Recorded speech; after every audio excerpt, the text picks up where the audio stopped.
Hey everyone, welcome to the second ghosting session with Hutch. For those of you who don't know, Hutch is a YouTube star and he has quite a lot of followers, and he happens to play chess every now and then and seems to be quite a first learner. And I've had this idea of teaching someone through these two questions that you'll hear how to improve in chess. And then at some point I had the idea to reach out to him because I saw he had some chess videos, and this was a perfect match. And the only thing that was left to do is to figure out the details. So in case you don't know, I'm going to play together with him in a tournament on lichess.org, and you can see it right here in front of you. I can join the tournament, but I won't, because I'll be following a username by the name of Hachi, and I will have him on the other line.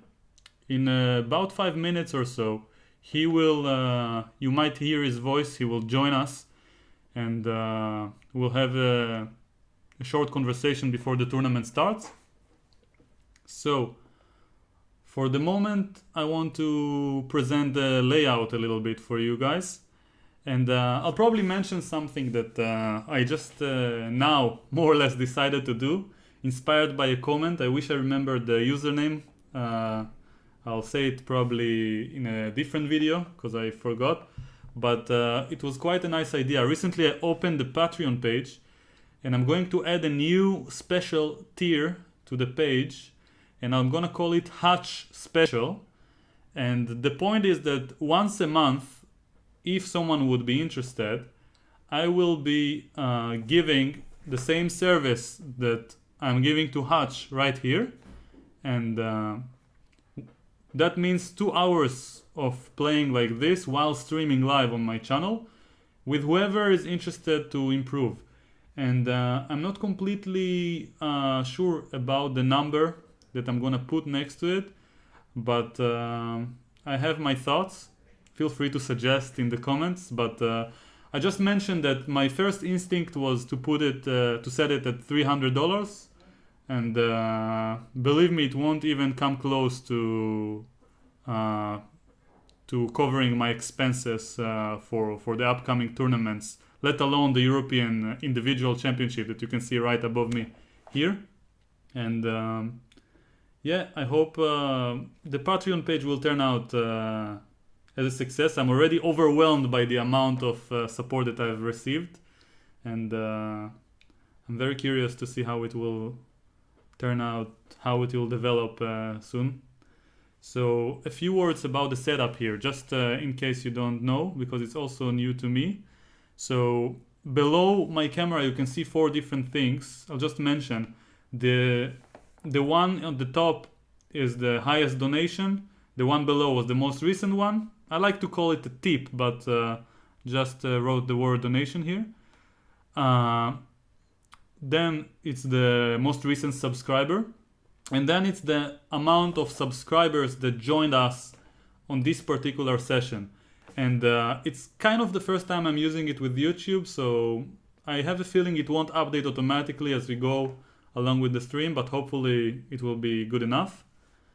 And well, other than this, I probably should mention that the program I'm using for on-screen notifications also works with YouTube, not only on Twitch. It's called Streamlabs, and if someone donates above a certain amount, I think it's $2, I'm not sure, then there will be some music with a message that you can write that will show where you see the words chess juice on the right of my pointer.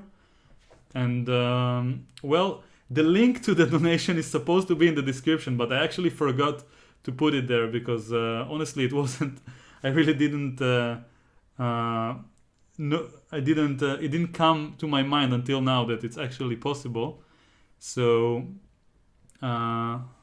maybe I should just search for this link in the 1 minute that I have until Hutch will join the stream.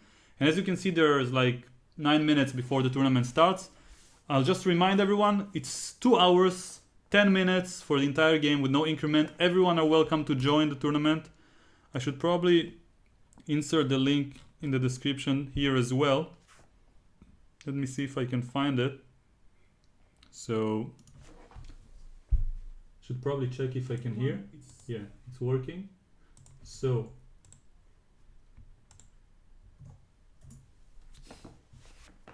Tal, can you hear me? yes, I need to unmute myself. Yes, hey. There you are. So, how are we doing? Good. I am not warm at all. I have not played a chess game in, I'm going to say, 5 days. Wow, that's a lot. That's And the last time, it didn't go well the last time. My rating keeps going down. Oh, that's 5 times my record since I was like 10 years old. You've never gone more than a day without playing chess? Not that I remember. Maybe it happened, but no, I can't recall. Were you like a chess wunderkind when you were a kid? Like, did you just... Until I was 12, I was sure I'll be a soccer player professionally. And I didn't even think about chess that much. But I was a little bit addicted, I would say, since I was 10. But no, I wasn't anywhere near a wunderkid. Would you say that you were naturally gifted at it, though? That's a rough question because, well, I always try not to compare myself to others, but if I were to compare, I would look at people around my own rating, and I would say I'm definitely less talented naturally than they are. What makes you say that? First of all, I know for a fact that I work harder when it comes to the amount of time I put into chess, and also that I feel like my greatest gift, let's say, according to what I heard, let's say, is that I am very passionate about the game and I love it, and I just can't stop thinking about it and keep myself busy with chess even when it's not going so well. So what would you say is more important, work ethic or natural ability? I think it's not an easy question, but in general, I'm leaning towards work ethic. But to say the word work is misleading because it doesn't feel like work. If you're very good at it, it can feel like just having fun. So, yeah. I guess now's a good time to mention to you guys in the chat that if you type !Tal Baron, it links straight to Tal's YouTube page. So if you wanted to check out some other tutorials that he's done, you can feel free to peruse his library. Do you have any plans for the channel? Are you going to be uploading more instructional videos coming up here pretty soon? Not really, not too much, but I have a new idea that I thought about that I might mention now. That I was thinking to do in my Patreon page a Hutch special where once a month I do a live stream just like this one with someone who decides to support my goal to reduce my expenses. Nifty. Yeah, that'd be nifty. Yeah. And you would just maybe pick that at random or something? Someone in the comments suggested it, so... Yeah, I like that idea. It's a good one. Yeah. So today we're going to be doing what we did the last time, and if you guys missed what we did the last time, Tal set up a tournament on lechess.org, and he wrote explicitly in the tournament rules or in the description that he will be ghosting me, so people know that I'm going to have a grandmaster in my ear when I'm playing. Normally, you can't do that. You can't have someone telling you which moves to do. That's illegal according to terms of service on these sites. But in this case, it's perfectly fine. It's a private tournament. It's not gonna. I don't think this affects my rating, does it? Not really. It seems like your rating is legit. Okay. I don't remember what it is actually, so it must be. I don't remember. I don't remember what it is. Do I hit join here? I should probably join it, right? Yeah. Oh, there it is. Yeah. So my rating is, it says my rating is 1964. So yeah. I'm basically incredible at this game. So our goal should be at the end of the tournament to reach the year you were born, rating wise. I'm already past the year I was born. Yeah, yeah. I was born after 1964. That's for sure. Well, now it's saying it's 1964. What's going on? Yeah, I I'm feel like my. thinking to pass this here, to be even higher than this Oh, I see. Okay, all right. I misunderstood by there. the end. So I think it's possible. I have faith in us, in you. But thanks, thanks, Tal. Means the world. All right, so the tournament's gonna start here in about 4 minutes. What are you working on these days? What's the life of a grandmaster like? Well, I just had a painful experience in an international tournament in Amsterdam. It was held in a pub, and it was a very interesting experience. I played badly. It's so painful I can't explain. To lose in chess is more hurtful than anything else I've experienced. It's just ridiculous. And I lost 3 in a row. You lost what now? 3 games in a row during the tournament. Oh no. Uh-oh. Yeah. So I'm even more motivated to work harder. Oh bueno. Yeah. Have you seen the documentary about Magnus Carlsen? It's on Netflix. Yeah, but not very thoroughly. I was probably playing Blitz while I was watching it. It was really interesting. Super interesting movie. Yeah, definitely. Yeah. The guy is something else. Isn't he the highest rated chess player of all time? No one's gotten a. That's true. He achieved it when he was like 19. I think it was maybe 7 years ago. So he broke every possible record back then, and well, he kept improving since. So yeah, that's kind of depressing for all those who think about maybe one day contending for the world championship. Yeah, the documentary that I watched about him highlighted his match with Anand, with Vishy Anand, and it talked about how Anand prepared really methodically, and he used a lot of computer analysis, and so he relied more on preparation than improvisation. Yeah. And I guess he struggled in the first couple games, but then he just kind of started taking off and crapped on him by the end of it. Yeah. So, by the way, there's a game on my channel where I play Blitz against Magnus Carlsen himself, and I actually managed to get the best of him just because of preparation.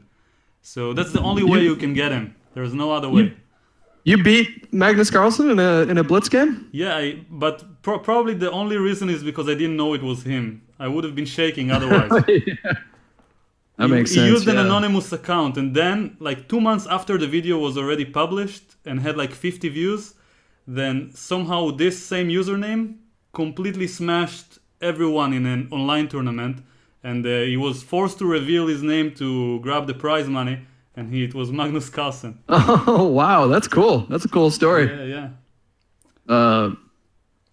And I think in some ways that means I could probably beat Magnus Carlsen, because I think we've established that I'm basically just as good as you. In prophylaxis. Yes. Which means the world. Yeah. So, I can psych people out, so I think I have that going for me. I feel like I can get people's head a lot easier than they can get mine. All right, so this tournament is going to start in about 10 seconds. I'm going to put it on the screen here. Yeah. Do that. And we'll just get going with this thing. Wait, where is it? Chess. All right, there it is. So. All right, here we go. I'm playing as black. I'm supposed to see your game now? Yes. Okay. So, do your thing in the first moves. Whatever you want in the opening. Yeah, this is a good choice. I hate E4, man. Okay, 2 questions. I hope you remember them. The first one is what is the threat? So no threat, you develop. Usually the knight's first. He wants to fianchetto his bishop. Yeah, so now if he fianchettos the bishop, he will have a threat on the pawn on e5, right? Not a problem. So you want to... Okay, didn't do it, but normally you would develop while protecting. So overprotecting is nice. Okay. So far, no threats. By the way, I'm surprised by his opening play because he's quite high rated. Again, is he threatening anything? He's not, but he might. Like I think I want to get my dark squared bishop out above. Well, I don't know what I want to do. That's true. Put it in the center somewhere. That's cool. Put it right there. C5. I don't know if I mentioned it, but the square, if you can draw it with the right click at some point, from the knight on C6 to the square on c3. Do you see it? You can make From the arrows knight with the on right c6 to the square on where now? On c3. On c3. I want to draw a square. I'll do it between the moves later, but okay. so the viewers can see. But okay, now no threat for the moment. So this is a good tempo. Nice.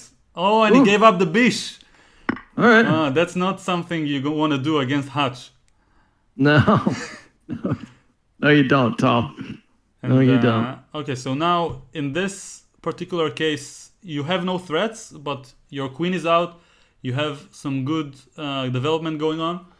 And now, does he have any threat? He does not. Okay, so normally we would castle, but remember what I said earlier in the previous stream, you want to be Keep flexible. Keep it flexible. We're going to keep it nice and flexible here. Exactly. You want to develop the bish, and then you want to maintain the possibility to castle to the most aggressive side because you're leading in development. And then you might have some pawn avalanche on the other side. Okay, does he have a threat? Well, he wants to push to d4 with that pawn. You have like 4 pieces attacking this square, yeah? I do, yeah. So you want to develop the bish? Normally I would put it in the center. Normally you would put it in the center. Okay. So the most central square without, of course, losing it. So try to draw an arrow with the right click from the knight to the queen. If you can do the arrow, let me know if it works. Wait, say that again? So if you use the right click from your knight on c6 to the queen, there will be an arrow. I will show it between the moves. Oh, okay, yeah. I'll do it while he thinks. But now he has a threat. He wants to trap your bishop. Do you see how? Yeah. So I'm just gonna give him a little breathing room right there. That's the way. By the way, another option, not necessarily better, but another good option is to play a5, 2 squares with the pawn. And normally in chess, it's nice to grab space. When your pawns are more advanced, then you usually have more space. But in case you will castle long later, it's better to have the pawn on a6. So each of the moves has its own pros. So what was that arrow to the queen that you just... So I just wanted to draw a square, and we'll do it in between the moves. Let's multitask. So now he has a threat on the bishop. You can move it back as much as you want. A7 feels nice. And again, we wait with the castling. So do you see how to make arrows with the right click? If you pretend So from the knight to the... Okay, the guys won't let us breathe. But worry not. You can move the knight away. You don't even have to capture because it will open the file for his rook. You don't want it. So you can move the knight. But if I don't capture it, then he's gonna take it twice. He's gonna win a pawn, right? I don't think so, because if he takes, you're gonna take on a6 back with your pawn. So you can move the knight backwards to the center. I see. Ideally, yeah. I would like to move forward, but on a5 it's a little bit out of play. So from e7 we will regroup the knight to g6, and then it will attack some squares. I'm starting to feel like my queen is a little boxed in over here, though. I don't want to get her trapped. So that's why we will get knight g6 in. By the way, your queen is on a dark square, and it's not in that much danger because he doesn't have the dark squared bish. So it's not so easy for him to attack it. All right, okay. But knight g6 is coming quickly on the next move, and he won't have any way to create major threats. So let's attempt one last time for this big opening to make a square. So I want from your queen to draw a line to his knight on f3, then to the pawn on c3, and then from the pawn on c3, if you see it right, to the c6 square where the knight was, and back to the queen. So this is a square. Yes. Yeah? On this square is where we like to put our pieces in the opening. Yes. This is what I like to call the large center. And the small center is the 4 squares in the middle.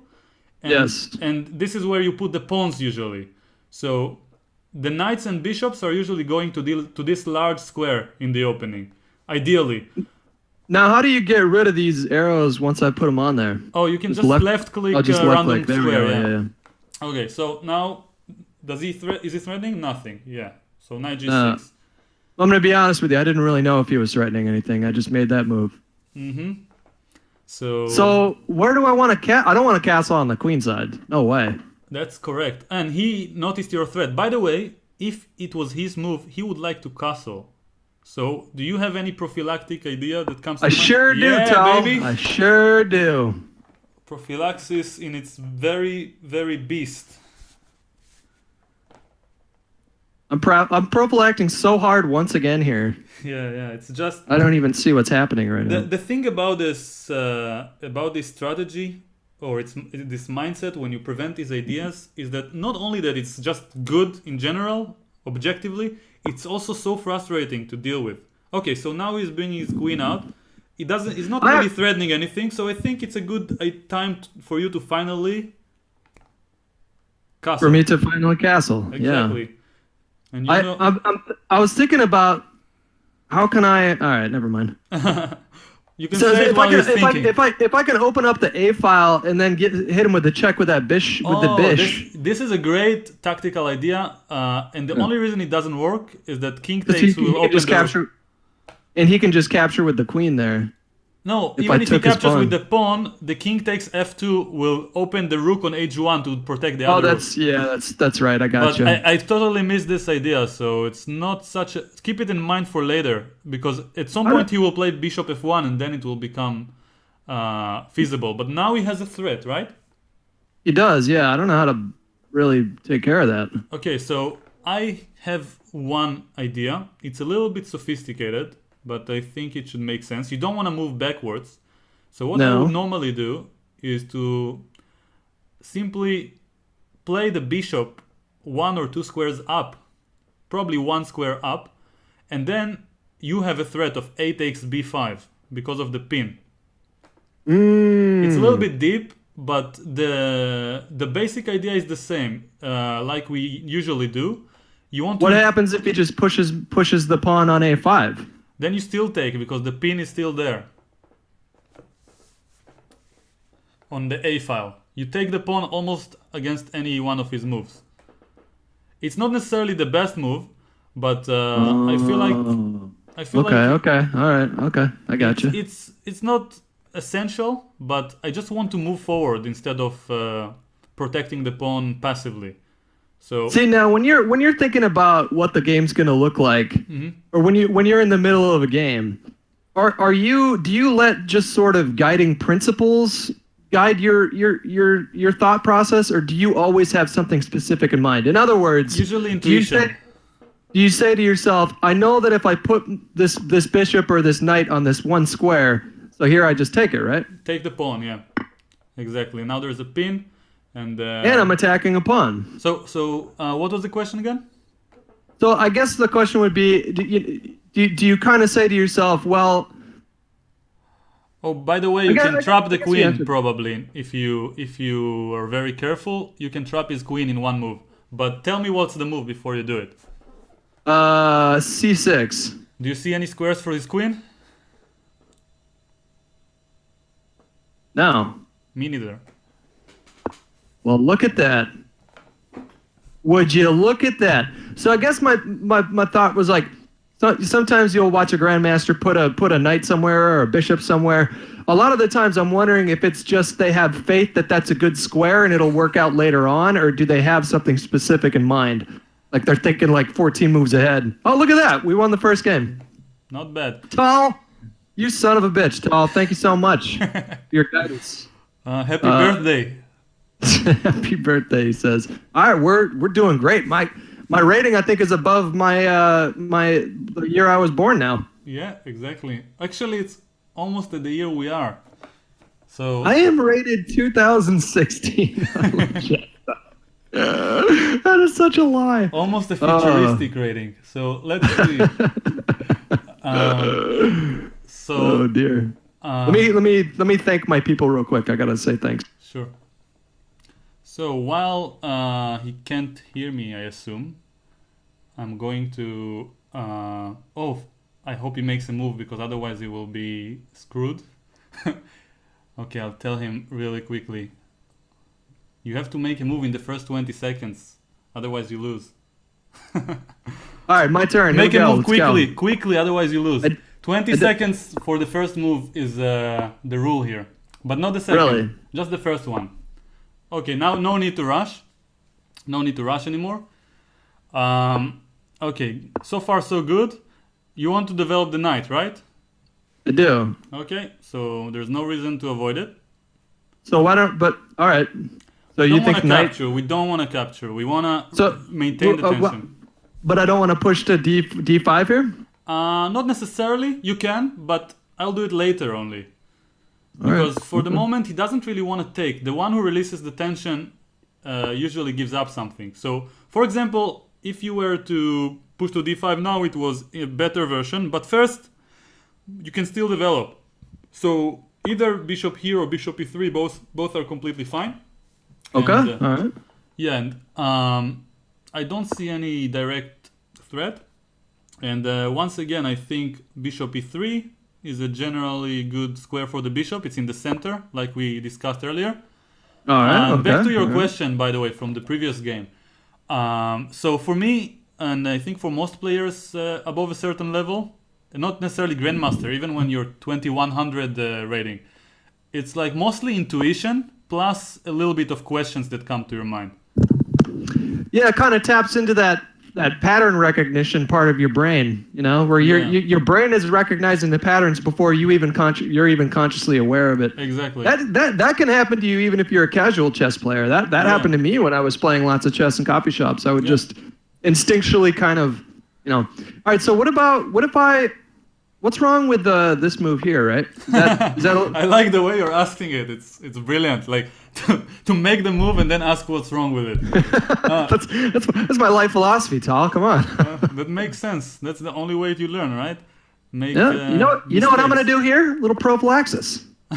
little prophylaxis there. You put the rook on the same file as the queen. This is generally a good strategical idea. Now, in the center, you usually want to capture back with knights.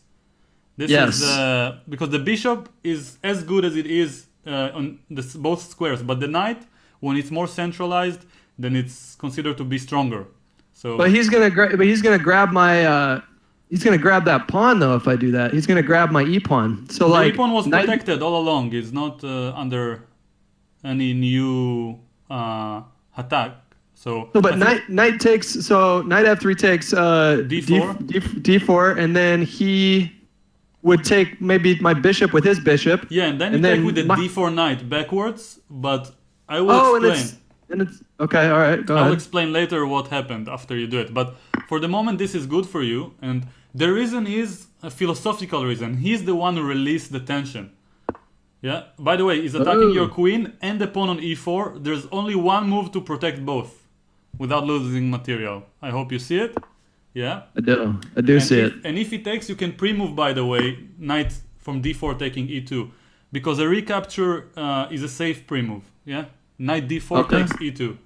So now, all right. That's the only recapture that doesn't lose material. Because e4 was hanging and you don't want to take back with the king, obviously. And, okay, so let's summarize what happened. On the next move I'll do it, actually, after you probably castle. And... I'll start by mentioning that I think he doesn't have a threat, so you can castle. So what about taking his knight with my dark squared bishop, making a you don't want to treat your bish as if he was a suicide bomber. Okay, all right.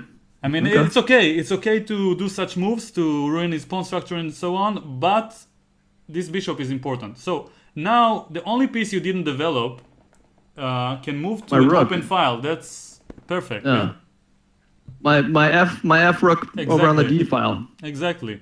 And by the way, I'm not mentioning it, but I am using the questions. No threat, which piece doesn't work? The rook on F1, moving it to an open file. That's just the most logical way to address the position. Okay, all right. So I can fuck with this, Tal. I can fuck with this. And did you? Oh, he castled. Oh yeah, he castled. Yeah. Okay. All right. So so rook now F1 to D1. Yeah. Say that again. Oh So yeah. Rook to the open file is your idea. I was looking at B4 also. Yeah, B4 is a great idea to grab space with tempo. Yeah. But it's probably a good move. There's no reason to avoid it. And get his knight to go backwards, which will be less active for him. And by the way, regardless to this idea, another potential idea would be to play h3 or f3, so that you'll have a window. Little escape pod? Yeah, exactly. I like to call it a window for the king to breathe. Okay. And well, b4 is a good way to start if it were your move, and I don't see a threat once again, so you can continue your plan. So he's got to go back to e6 here. Oh, I got there's a little bit of an echo. I'm hearing myself. Oh, in my headphones there. So how can I? Are you playing me through a speaker or through your headphones? No, it's just from the speaker. It was like this all along. Okay. Is it still there? No, I'm here. Yeah, I can hear you. Okay. But you can't feed the audio through your headphones instead of listening to it through a speaker. I think I can. So let's try.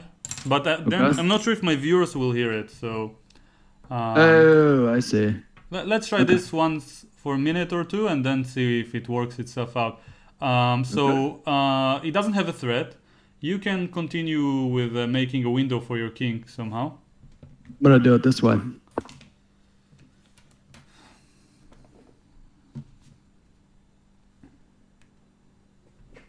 All right, so what do I have going for me here? Maybe my pieces are a little bit more centralized than his. My pawns are taking up more space than his. Okay, now he wants to exchange the dark squared bishops, which will be in his favor, because your pawns in the center are on light squares. So we don't want that. Remember, you even mentioned it in the past. So you can grab more space with tempo. Boom. Exactly. Notice that the bishop and knight are protecting, so you don't lose material. Mm-hmm. And now he has to probably go bishop back to f6. He went even to e7. Now you don't want to move your pawns. It's enough that they are grabbing space, because if you move them forward, they will create weaknesses. So how about I develop my knight a little bit more towards his king side over there? What about knight? This is a nice move, or a knight move, someone might say. Yeah, knight to g3. Yes. Okay. And knight f5 is a strategically good square for it, attacking the bish, eyeing d6, and also having some potential against his king. So first, let's ask ourselves: does he have a threat? He probably wants to go to g4 with that knight to kind of boot around my bish. Is what I'm thinking. Yeah. So probably you wanna avoid it while making a window for your king. And I know you have a window already, but on h2 it will be much safer than on f2 in the future. So is this? Oh, there's a little bit of an echo. Is there a way that you can maybe turn it down, or? I can try. If you sit farther away from the laptop, maybe it won't pick up. Yeah. So now I can continue with my plan here. I can be a little bully. Mm-hmm. I'm gonna do it. That's true. Let's try it this way, maybe. Okay, so knight f5. Check. I can't hear myself as well there. So. You can? No, I can't. That's good. Okay, awesome. So now no threats, and no threats. In this position. Well, okay. What if I? His D pawn is a little weak. Is there a way I can pile up on that? There is, but we want to address the E pawn that you have. It's a little bit weak also. So right now, your position is both good and risky. So let's double the rooks. You know what? Just to try to attack d6 for now. Rook d2 looks like a good square to double the rooks. Be careful about the e4 pawn later on. Just warning you in case his rook will attack it. Okay. For now you have two defenders, and soon you'll have 4 minutes, so I'll just help you a little bit faster. Of course he's attacking your knight, so you have to go backwards. That can't be good. Yeah, so let's try to prepare a move in advance in case he has no threat. So you want to go rook c to d1 on your next move, yeah? Yeah. So almost on any move he will make, you're gonna do it, because everything is more or less protected. If you will have a threat, to save time, I'll just say what the threat is, and you can respond, yeah? Because 4 minutes are becoming a little bit too little. to discuss the position. So Okay. Rook CD1 would be the natural follow-up, and well, I don't see how he can even create a threat. The only logical move for him is A7 to A5. He didn't even play it, so you can double the rooks. And now, All right, I'm doing it. And now, once again, I don't see any big threat he can do. He can create. So you should probably, in the next move, try to improve one of your pieces. And it's not so easy because all of them are standing quite well. So a possible idea that's a little bit interesting is knight from C3 to A4. It looks a bit weird, but you want to get it to B6, yeah? Okay. Or maybe even play bishop B6. Oh, I see what you're doing there. Oh, okay. The idea behind this move is to take the knight, which is one of your worst pieces, and to improve it. And now he reacted to it. And by the way, you don't have to capture anything. You can just protect your pawn and maintain tension. As I said, the one who releases the tension is usually giving up something. Okay, And all by right, the way, I protected it. An interesting idea might be to get somehow your knight to d5 without losing anything. Yeah, now it's becoming a little bit sharp. So probably you want to go back with the knight to b2 to protect everything. Yeah, no, I was looking at And that. pre-move pawn takes pawn. a3 takes b4, just in case he captures so you can save time. A3 takes B4? Yeah, as if you're taking your own pawn. So it will only work if he takes. Oh, I see. There it is. That's a practical pre-move. And again, you can pre-move queen takes c4, for example. You don't want to get pinned and take back with the knight. And okay, now you don't. There is a pin, so it's a little bit dangerous. You probably want to protect the queen with the rook. So rook c1, creating the idea of c takes b5. The guy's playing very well. I'll give him that. All right. And yeah, c doesn't takes scare me, b5 is a good idea on the next move. And if he captures once again, you're probably gonna take with the queen. You can pre-move that. All right. And 3 minutes are a really long time, by the way, by standards of the 2000 Blitz players. It doesn't feel like a long time. Yeah, but it takes a lot of experience in the 3+0 field. And yeah, I don't think we can afford to explain too many things in this rhythm. So I'll try to... Okay, so no threat. You want to improve one of your pieces, but everyone are standing well. So you can continue with the idea from earlier. C takes b5. And you can... Now your queen is protected. So you can pre-move rook from d2, takes the queen, your own queen on c2. All right. And yeah. On this side, you cannot pre-move more than one move in a row. But on chess.com, for example, you can. So what I normally do is pre-move rook takes queen, and then the rook from behind taking the same square. Okay, right. I think he didn't take back. Okay, you can exchange some pieces. It shouldn't be bad for you. Queen takes queen. There's no... It's not winning anything, but it's a good follow-up. And then, if he takes with the rook, after you exchange once again, there's gonna be an interesting tactic for you. Yep. I see it. Do you see the pin? They call it a skewer, right? Isn't it a skewer? I think we look at different things. The skewer is possible, but it's not necessarily gaining material because he will move the rook away. So. Oh, that's right. Yeah. So you can take. He will take with the knight. And then look at the pin on the D file. The rook is unprotected now that the knight moved from E6. So you can exploit the pin because the pawn essentially cannot move. Yeah, he cannot. For example, get the e5 square. He doesn't protect it.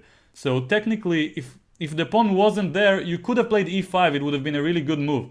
So the fact that should I do that now? E5 I think so. Yeah, I think so. Right. Because now because of the pin, he has to move with the knight, and actually he has knight to d5, which is a good move for him. D5. I see. D5, attacking your bishop and kind of getting rid of the pin. That's a good move that I have to admit that I missed. So I'll just have to retreat, huh? Um, probably. Or I can push. I Yeah, can push it yes. right. Probably Maybe, you can bring the king over and to f2 and protect it. Yeah. But then my pawn drops over there. Yeah. That's one of the risks of the profession, the pawns. Ah, crap! It's all falling apart, Tal. Yeah, can e5 feel was a it. bad move, and the reason is that I missed knight fd5. Uh-oh. So this is a tactical mistake. But yeah, he also made a mistake now because he didn't take the pawn, and now the pin is still there. But you cannot take on d6 because there's another pin on the diagonal. Your knight on b2 is Right, unprotected. yeah. So if it were my move with white, I would probably play knight from b2 to d3. Yeah, to protect the pawn. Gotcha. And if he takes on e5, you probably want to take back with a pawn. But I would do it by a pre-move. Again, it's not ideal, but we have to cope with the time. Next logical move would be to improve your knight. Oh, and he just gave you a piece. Yeah, I think he missed something. That's a blunder. Yeah. And now, okay, you don't have much time to exploit it, but normally what I would do is notice his threat. I will just tell you his threat really quickly, and you'll try. If he has nothing, then you'll just improve your knights somehow, without missing them, hopefully. Yeah. And it's not So easy in time pressure. So he's threatening my pawn, so I gotta Yeah. address that. yeah, a good move for him, by the way, will be to move his rook and pin your knight, rook e8. And then probably what I would like to do is play something like rook d5, protecting it and attacking the pawn. But then there's f6 actually, and then he wins a piece. So the only move after rook e8 not to lose material is probably to move the king. Anyway, he missed it as well. You want to bring your knight to the center. He has no threat. Without and please notice whenever you move a knight, in case that it's not attacked by his knight by some accident, because it can be tricky. Okay, now you can offer the exchange of knights. Do you see it? Yes. So trying to get his knight to be a little bit less active. And the next move that makes sense is to put your knight maybe on c6 or d3 to stop his pawn from moving forward. And then what I would do is bring the king over, because now this is the end game. Right. Yeah? Yeah. So king to the center. That's great. There's not much he can do. King comes again, yeah. And if he goes farther to the center, you can go with your knight, for example, back to b4.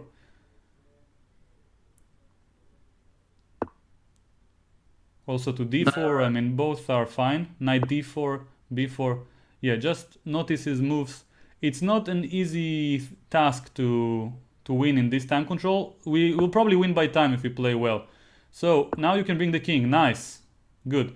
So if he moves king f5, he doesn't. Okay, so you can bring the c3 knight to the center and offer the exchange of knights once again. It's protected twice, yeah? The c3 knight to the center. Yeah, I knight- see. Yeah, exactly. So in this case, you want to keep squeezing him. It's not easy, but with this time control, but we'll try. So he will probably move his knight back if he doesn't want to lose. Yeah, now you can move the knight and give a check. I don't want to give away the e5 square for his king. Yeah, but this is good. This is a good tactical shot. If he moves king e5 check, by the way, do you see what you can do? King e5 check. No, king e5, sorry. If you move king Oh. e5 as a response to the check, you can do something against it. I can check him again, right? Yeah, okay, so Yeah, take he this. moves, you take this. It's not easy to win, even though it looks fairly simple. You move to the center. You Yeah. want to address his threats once again. We don't want to lose the pawns. They are the only way to win in such endgames. Yeah. So bring a knight to the center. Offering the exchange is wonderful. Knight b4 to d5 is another follow-up that makes sense. You can play it. d3 is also good. Knight d5 to the center. Offer the exchange of knights. Or king alright. e5. Oh, he's out of time. Yes. There we go, Tal. So I will have to... There we go. I really hope that our opponent here will watch either one of our streams and hear me apologizing for the last few minutes, because obviously it wasn't the classical way of playing, but we just don't have enough time to talk about the position and play quickly enough.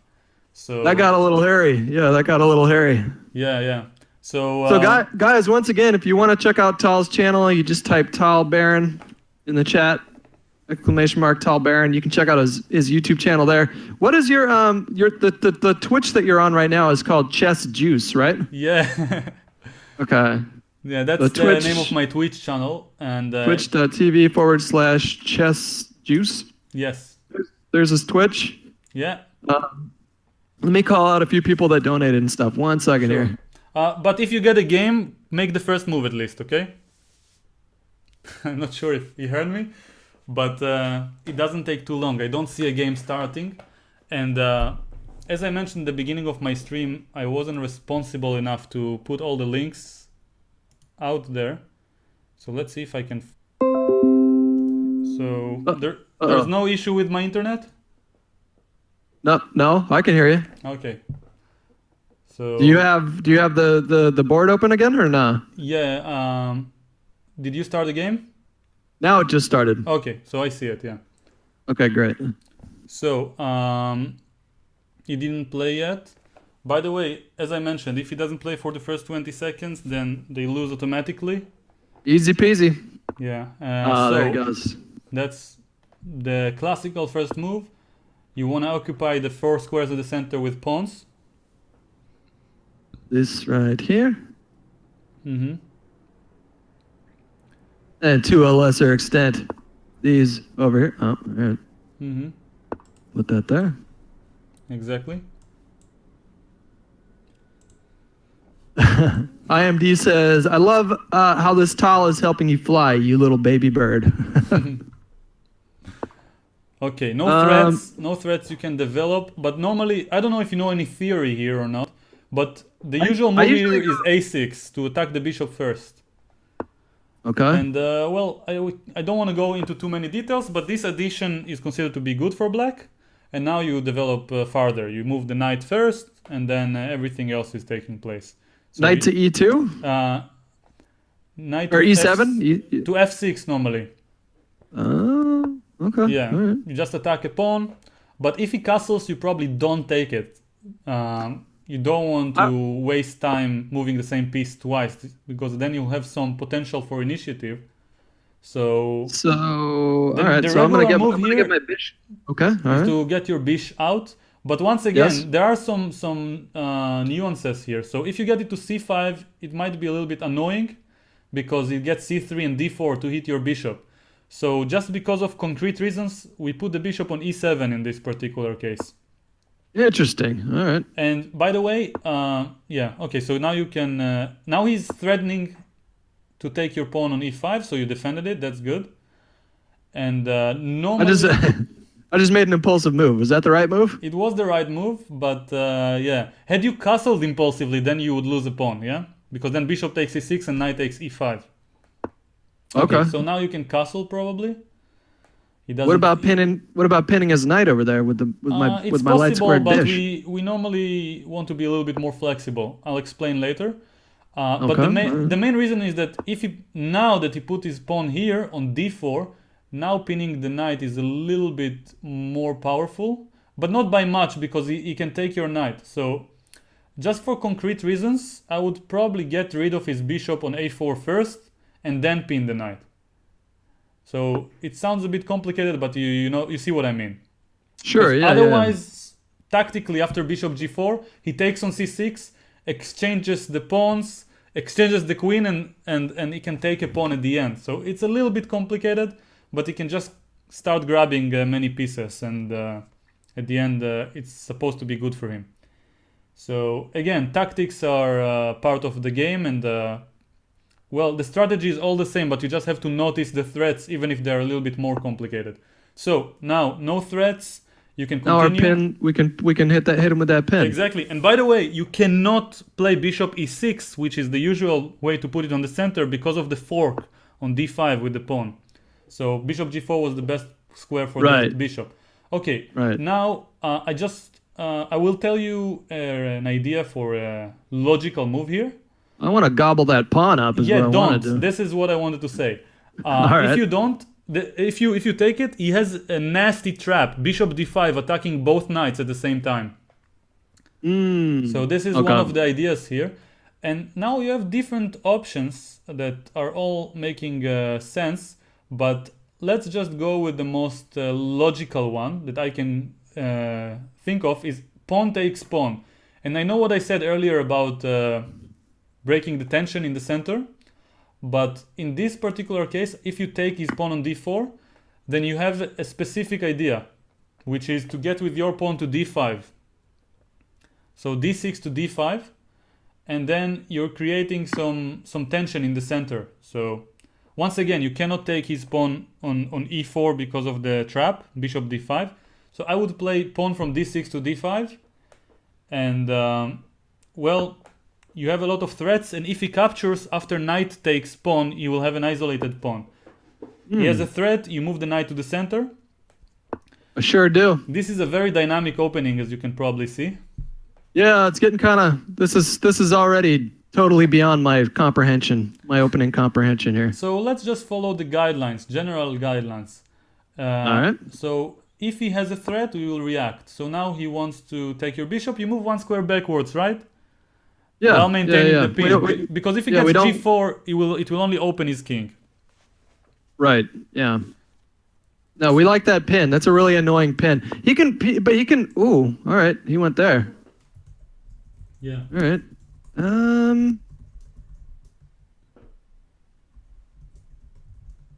Okay. So do I want to trade that though? Yes. Kind of have to, right? There's a threat on d5. Because of his threat on d5. Yeah, the knight and bishop are attacking d5, so you have to... The only way to protect is to eliminate this knight. All right, and now this is a position that's been played quite a lot of times, and it's one of the main lines in the theory.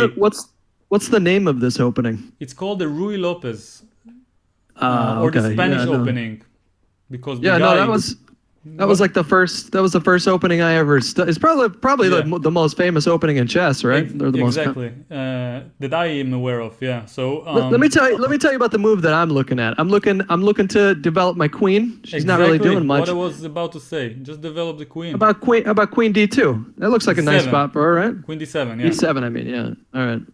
Correct. This is a great positional move for many reasons, but the most simplistic one is that it develops the queen. And well, you have two basic ideas in this position. So I'll introduce you to one of them. It's not very simple to come up with, but it's logical when you think about it. So you ask if he has a threat. He doesn't. You don't know where to put the rooks. So the piece you want to improve is your knight on c6, and you can bring it to an awesome square in 2 moves. Do you see which square I'm talking about? Yeah, with tempo too. No, not with tempo. There's another awesome square. I mean, this is also good what you're thinking about, from a5 to c4, but there's an even better, more central square. Okay, so how about d8 to e6? Perfect. And then you'll have 2 positional ideas afterwards that I'll show you. All right, okay, all right. So your move is also completely fine, but just theoretically, from the opening point of view, this is considered stronger. So G4, I want to take that pawn with my bish. That's what I. Unfortunately, it doesn't work tactically. You don't get to win enough material. But worry not. If you just move backwards, he will still have an open king for free. You didn't have to do anything, and he opened up his king. So he's grabbing space. And I have a nice little spot on e4 there with my bish if I want. Exactly, but you don't want to go there immediately because then he will go knight d2 and attack your bishop. But for later on, you'll keep it in mind. So don't go there yet. I'm going to continue with my plan. I'm going to continue with my knight plan. Exactly. Now that he doesn't have any threat, then you move. And now you have 2 different ideas. Now that the knight is blockading the pawn, 2 different ideas. Don't rush with them, but normally when you develop your pieces, you want to have a pawn break.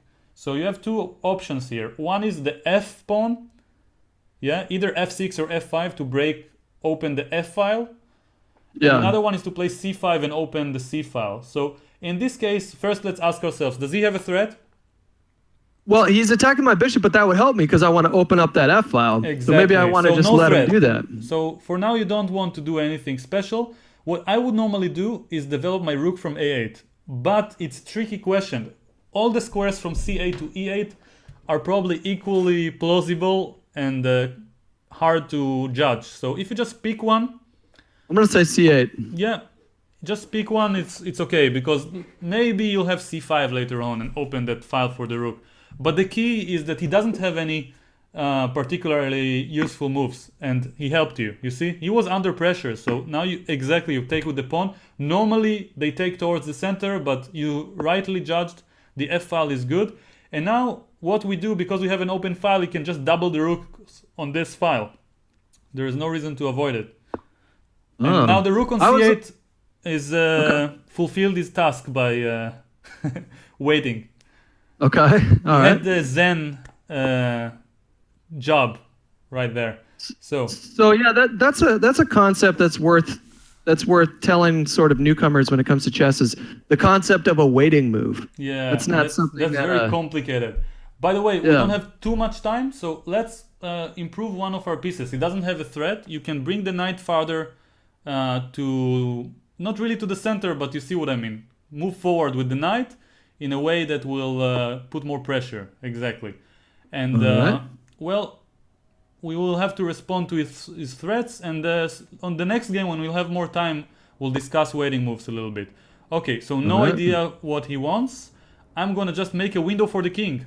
We kind of left this off because of all the urgency of other things in the game. H6, and another interesting positional move is probably to play G5 at some point and reinforce the knight.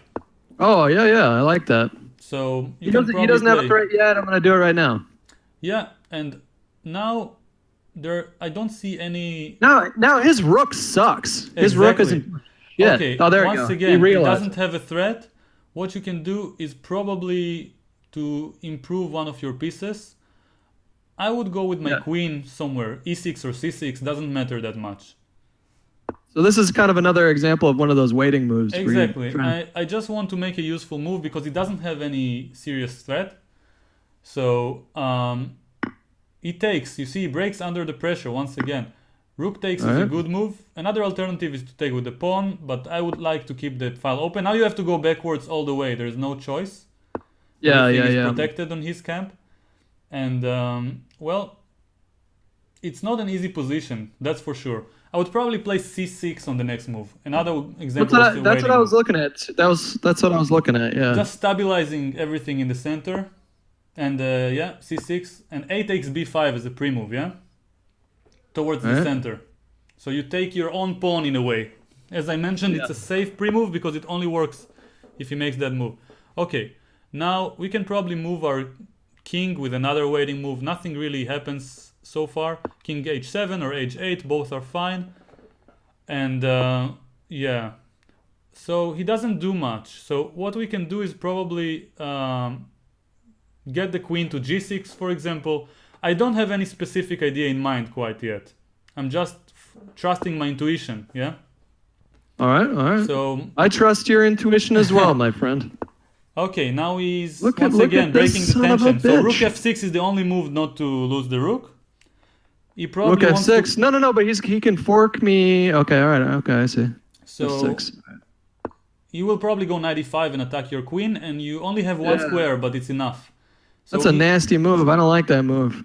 By him, yeah. Yeah. He's very sharp tactically, and I have to admit the way he's playing is far beyond 880 level. So maybe he also has someone whispering in his back. He has 880. He does. That's quite impressive. I wish I was that good. Okay, he's gonna win the exchange now. Probably what I would do is just take on f2 and take back with the rook all the way to f8. Yeah. So we will lose a little bit of material, but we open up his king a little bit. So we'll be 1 point behind. Rook takes. And an example of an idea now will be queen to b8 and to go through this diagonal. Okay, now you can take back with the pawn. Queen from b8 can go to f4, for example. Yeah. Also, bishop from d6 can go somewhere. This is also interesting.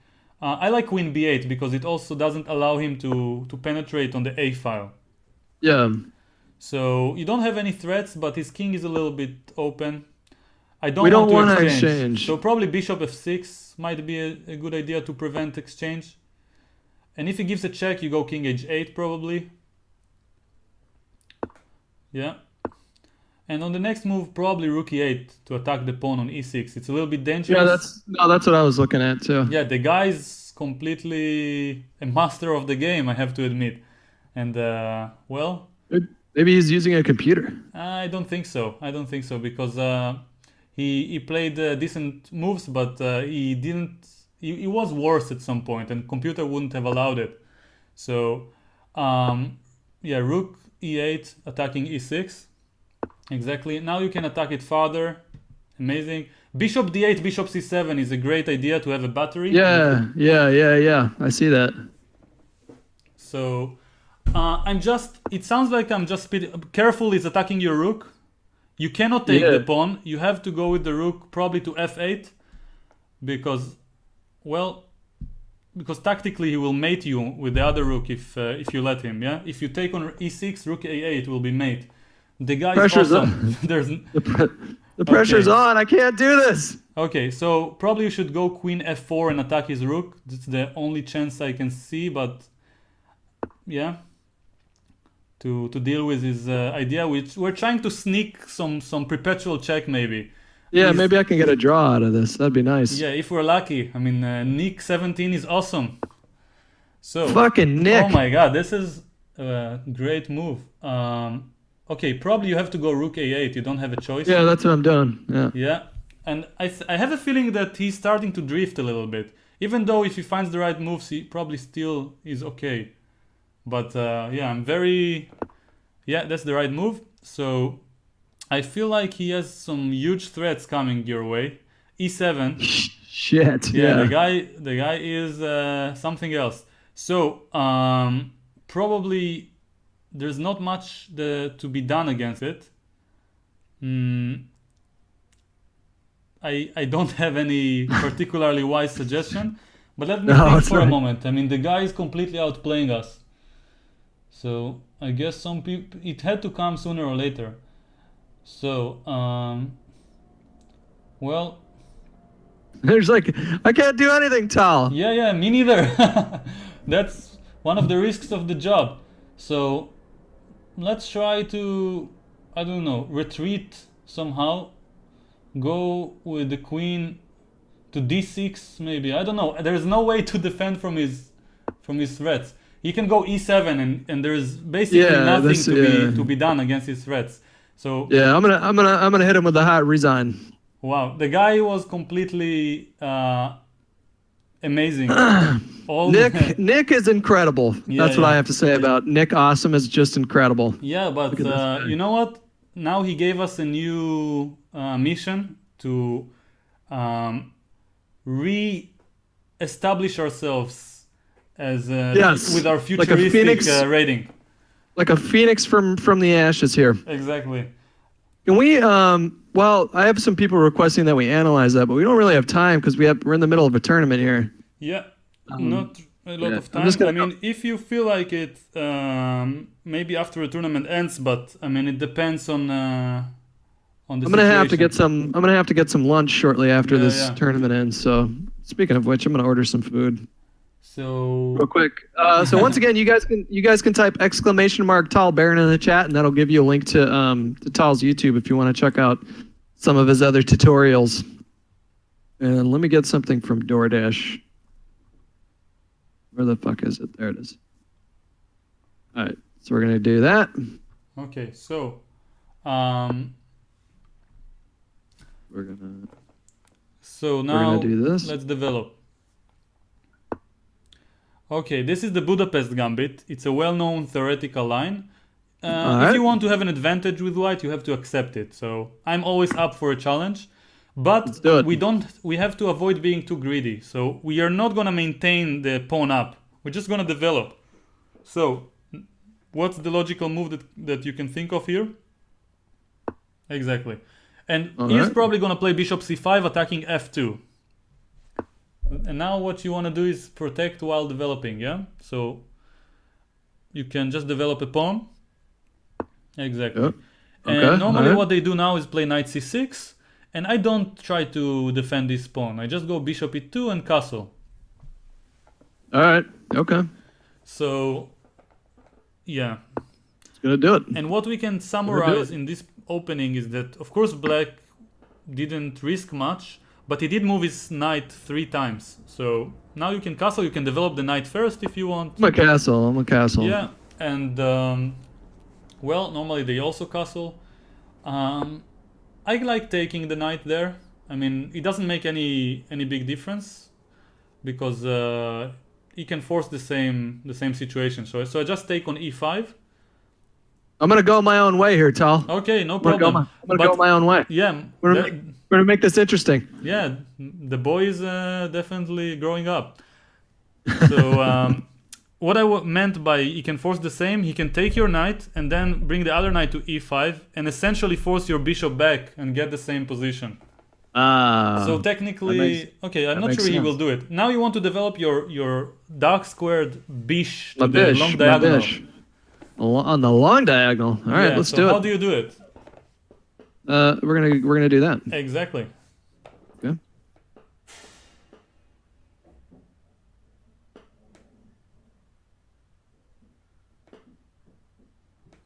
By the way, I want to mention about the previous game, the chess can be very humbling sometimes. It sure can. No matter how high you think you are, it always finds a way to beat your ass to the ground. It's like poker. Like poker like Even that. worse, because you have all the information. There are no excuses. All right, so I just gotta take there. And now he's doing that thing that that you said he would do. If he brings the other knight, yeah. Exactly. So I should probably well, there's a couple places I could go here, right? I don't Probably have back to go. is the best way. Just go back. Okay, bishop e4 is also fine, but that's what I was looking at. yeah, but I prefer to go back because he has some attacking ideas involving knight g4 or bishop g4, and I don't want to allow them. Yeah, now I'm not sure if he's blundered or not. Do you see what I'm thinking of? Just push the pawn. Yeah, I mean, I don't see defense for him. Yeah, I'm gonna do that. Actually, I meant another pawn. What pawn did you mean? There was a pawn move that could Oh, god damn it, son of a bitch. God okay, damn this it, is a Tal. good move. It just doesn't win the game. So now he has a huge threat, bishop h3. You probably want to avoid this threat by going king h1. Okay. And so there's no So this pin. is bishop, and he was threatening to go there, you guys. So. Yeah. So you still have every reason to think that you have a good position because you have more space. The only thing you have to be concerned of is the development because he's a little bit more active right now. So bishop b2 is something you want to get in there somehow, but now he has a threat. He's rightly trying to strike the iron while it's hot and open up the center. You probably should just go f3 and stabilize the position. Yeah? Protect. All right, I can do that. That's another reason why we got the king off of g1. Exactly. It's because of that. He's got that bishop on this diagonal here. Yeah, but he has a lot of potential for attack in the coming moves. Yeah, it's starting to get a little claustrophobic over here. Yeah, the pawn on e3 was doing a very good job of blocking his bishop on c5. So when we moved to e4, it wasn't that bad, but strategically it just opened up the lines for most of his pieces. So yeah, it was an interesting exchange. We get some space and we give away some squares for his pieces. So I'm not too worried yet. It just looks like he's gonna have more pieces on my king side than I'm gonna have defending. You know what I mean? That's the definition of being worried in chess. Yeah. I guess. Well, when you put it like that, Tom. Yeah. So I should probably take with the knight here, right? Exactly. You don't want to get an isolated pawn on the e file. And for those who don't know, an isolated pawn is a pawn that has no other pawns in the adjacent files. So on the neighboring files, no other pawns next to it. Pawns like to be right next to each other so they can support each other. But when you have an isolated pawn, he quickly becomes a target more often than not. Yeah, that's true. So And the pawn on e4 would also open up the f-file, which is something that's not desirable for us, because he will just start launching his rooks at us. So for now, if we can, we're gonna try to get bishop b2 in. Obviously our immediate idea is knight takes c5, yeah? And get rid of the bish. This bishop is very annoying. Somehow I doubt he's gonna allow that. Yeah, he's probably gonna play bishop b6. He's 1,000 points higher than the previous opponent. What about just pushing a4 immediately if he does that? We want to develop if we can. a4 is not a bad move, but just for the sake of educational value, let's stick to our plans. Yeah? Stick to our plan. Get him on the long diagonal. Yeah, we have some little boys watching. We don't want them to start playing a4 in random situations. So now, you guys, bishops love these long diagonals because it's where they're most it's their maximum. It's where they have the maximum effect, basically. Mm-hmm. They have more influence on the long diagonal than on any other square, depending on the position, obviously. Yes. This is how I make myself sound smart. I chime in and lecture you about chess. Well, I did learn something about the bishop, and there's an interesting philosophical point I want to make. Sometimes I tell people about something that's supposed to be wise, not necessarily my own idea, and then they just respond, I know it.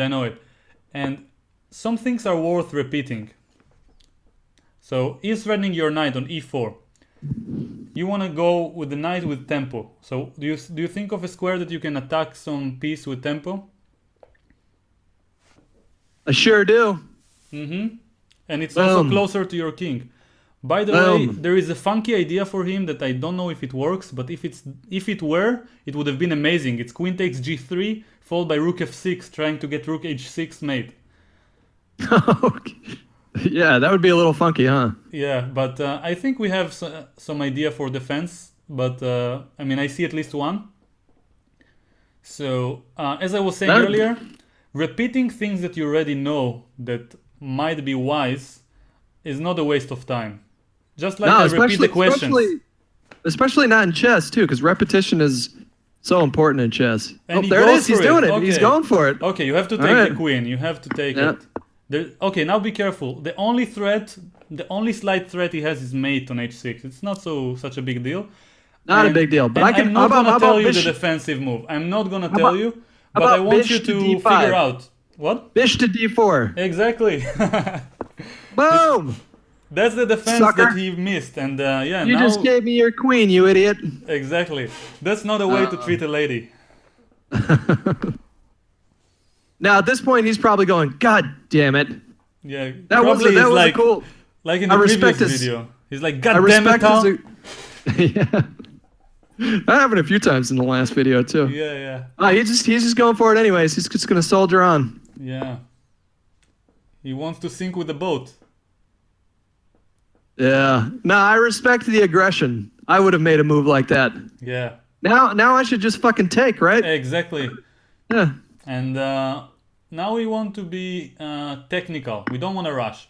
So let's be educated here. You want to develop the rook from a1 because he has no threat currently. So what I would do is somehow help him to get to d1, to the open file. Can you do it with tempo? I can. Exactly. So queen d5, of course. Okay, but then he could. All right, no, he could block with the bish, but then you have some pawns that you can capture. But I can just gobble him up. Okay, so you can probably grab something if you want. I won't tell you not to, but I like developing because you. Then I get a tempo on his bishop too if I grab that.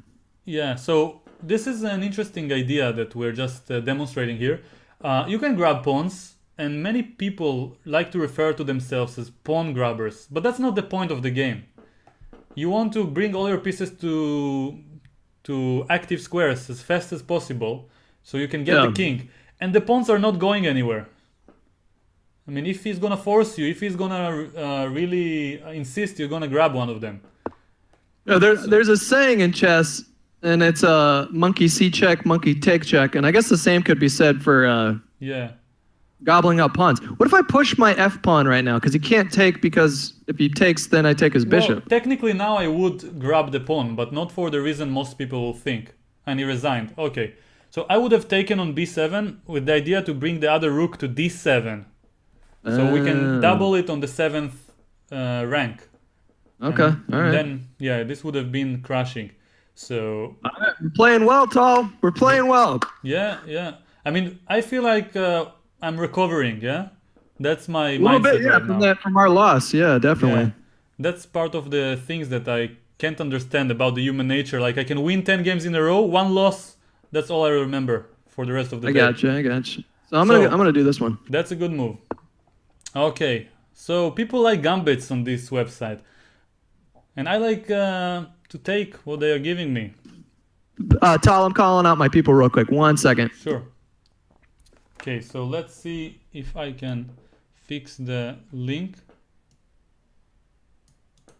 So, a little bit late, but better late than never. All right, so I had you muted there for a second. Yeah, so, it's okay. So what if I don't. Okay, I'm just gonna take it. Just gonna take it. Yeah. Just gonna take it. Now, if I protect like that, and then what if I bring my bishop out and protect with that? That's good. You develop. That's the key. You're not trying to protect the pawn. You're trying to develop and do it as you go by. Okay, now he's running d takes e4, and I think e takes d3 is a good prophylactic. I don't know how to pronounce it even. Prophylactic move against it. All right. Okay. Yeah, e takes d3. So it's not just to take a pawn, because it also prevents most of his ideas. And now he's trying to outsmart you. He's attacking your bishop and your pawn on b7. But I'm not too excited about what he's doing. And I'm not gonna try to take all of his pieces. Just trying to develop while protecting from all of his threats. So now, for example, how can you protect the bishop with tempo? With tempo, you say? Yeah, so you want to develop the bishop from f8, but right now it's blocked, yeah? So you can work in this direction while protecting your f5 bishop. So, okay, I see what you're going for. That's one of the ways to do it. I usually prefer to do it from the center, but this is fine as well.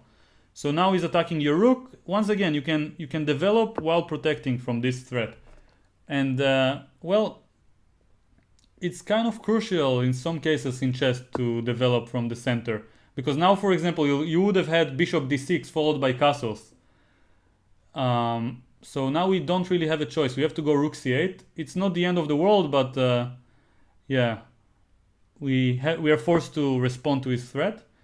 And, okay, nothing bad happened. It's just very, very sharp. And most people are getting disoriented when facing gambits, because this looks scary, and it is. Yeah, it is scary. But yeah, if I'm scared for the record. If you get bishop g7 and castles without losing any material, then you will have a development lead, because he's just moving his queens and knights around. And yeah, it's not ping pong. You can't play like this. And I can still gobble up his pawn down there if he lets me. Yeah. He probably won't. He's gonna play. I'm predicting he will try knight takes a7 or something like this, and we're gonna have to address all of his threats. But yeah, I'm feeling good about our chances. Even though, once again, in chess, when you're facing strong opposition, one inaccuracy is all it takes, and yeah, it's sometimes not even easy to understand what it was. Okay, so. Now he's attacking your bishop. I'm not opposed to just taking that, right? Yeah, you can take it. You ruin his pawn structure, and you I'm gonna do it with tempo. And now probably what you want to do is develop the bishop. Yep. To the long diagonal, and then castle next. Yeah. Okay. So. And this is what you call a fianchettoed bishop, when you put the bishop on this long diagonal like that. I'm gonna castle. Let's go.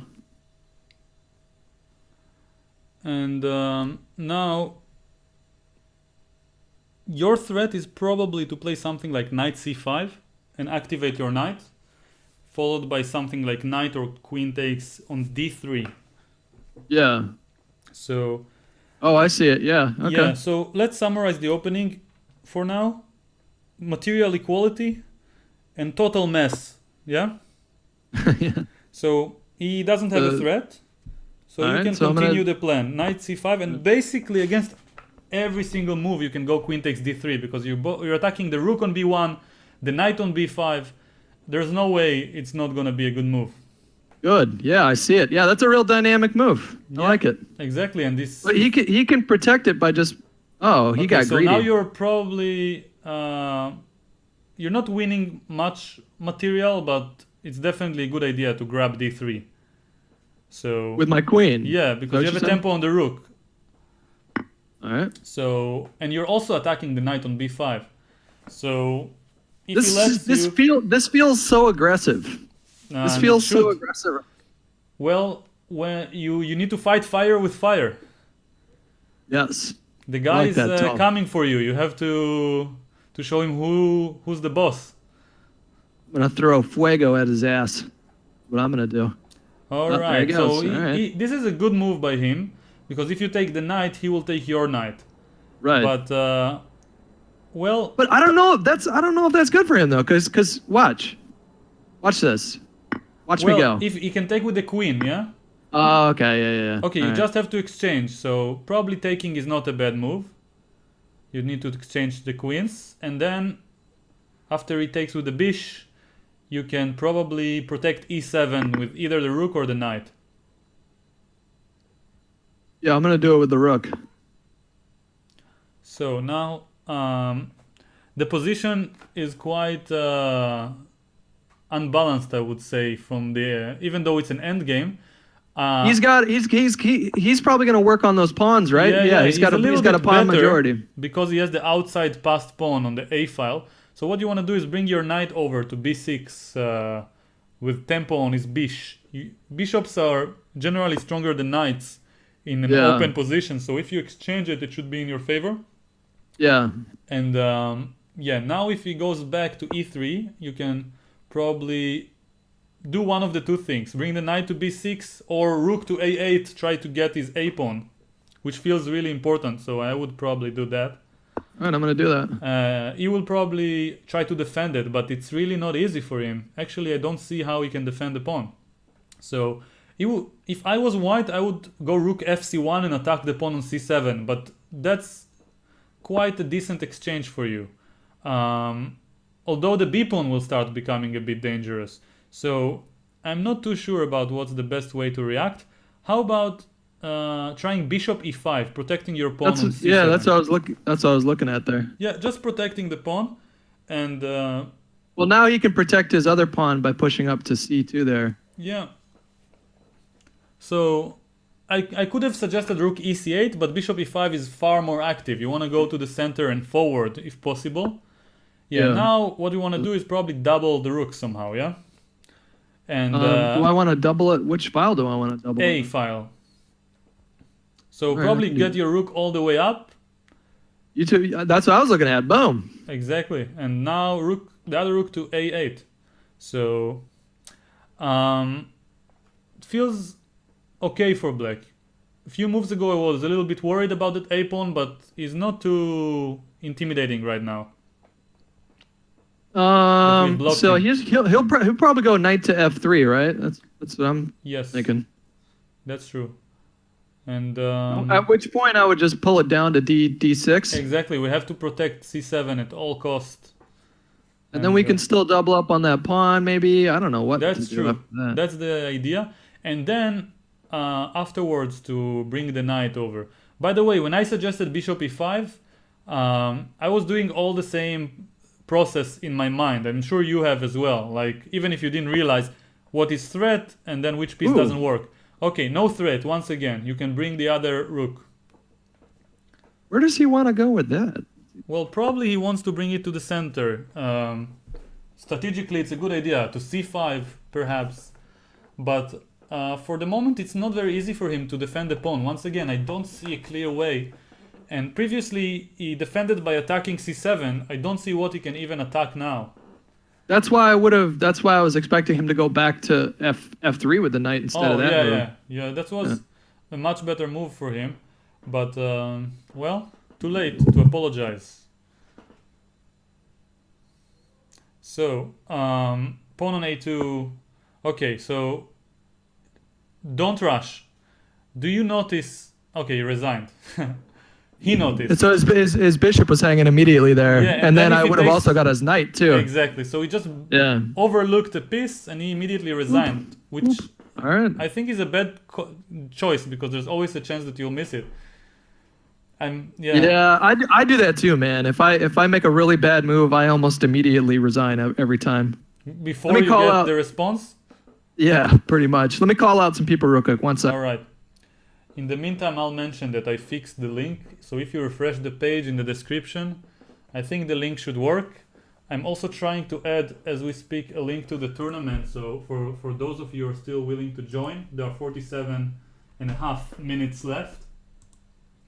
So yeah, I didn't really prepare the stream too meticulously. It was quite spontaneous. Oh, I had you muted there. Oh, it's okay. I was talking to my own people.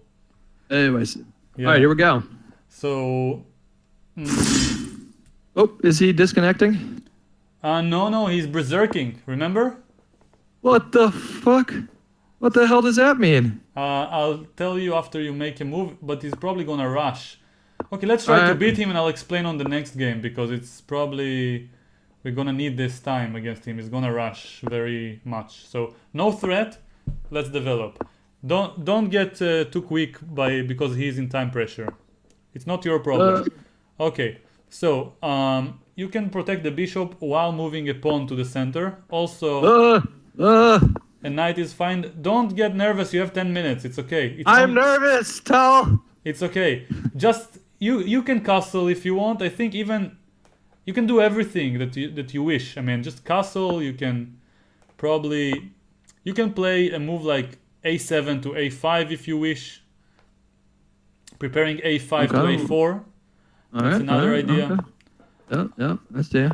Okay, now a4 is a nice tempo, I think. Yeah. On the queen. He cannot take anything. And now you're forced to either take the knight or play bishop a5. It's your choice. I'm not gonna choose for you. Or bishop a5? Yeah, maintaining the pin. I was looking at bishop e7, but is that then your pawn on a4 will be hanging, so I prefer to indirectly protect it. You know, let's just do that. Mm-hmm. I didn't respect the bish, and now I feel bad. I was thinking the same.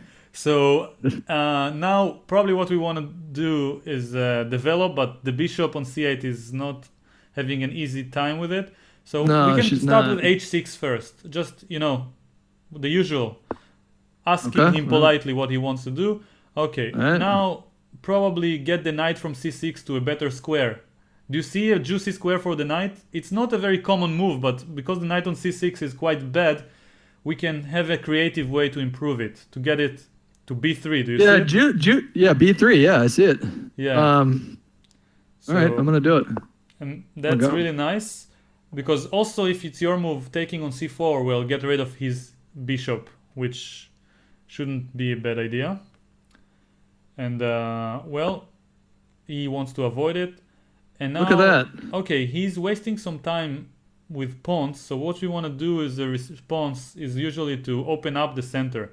So you're leading by development. So you can go something like. Do you have any move in mind to break? Like b6, you mean? Exactly. Oh, okay. So this is the natural response because he moves a lot of pawns or in a lot of pieces more than once. So the best pawn break I could come up with is also b6. Yeah, now you can probably take simply, and if he takes with the queen, he's gonna lose some material. But you don't have to take immediately. Yes. I did it. Okay, you can. Oh, and he missed it. You fucked up, bro. Yeah. So this was a good trap.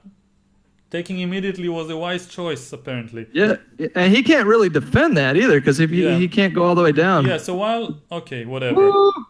Woo! Look at you go. With the queen probably to get rid of the pin because you have a tempo on the rook. and now you can bring the other knight to the center. Yes. To the center. You mean D7? To E4. E4. Why not? I mean, yeah, we're up in material. Yeah, exchange is in your favor.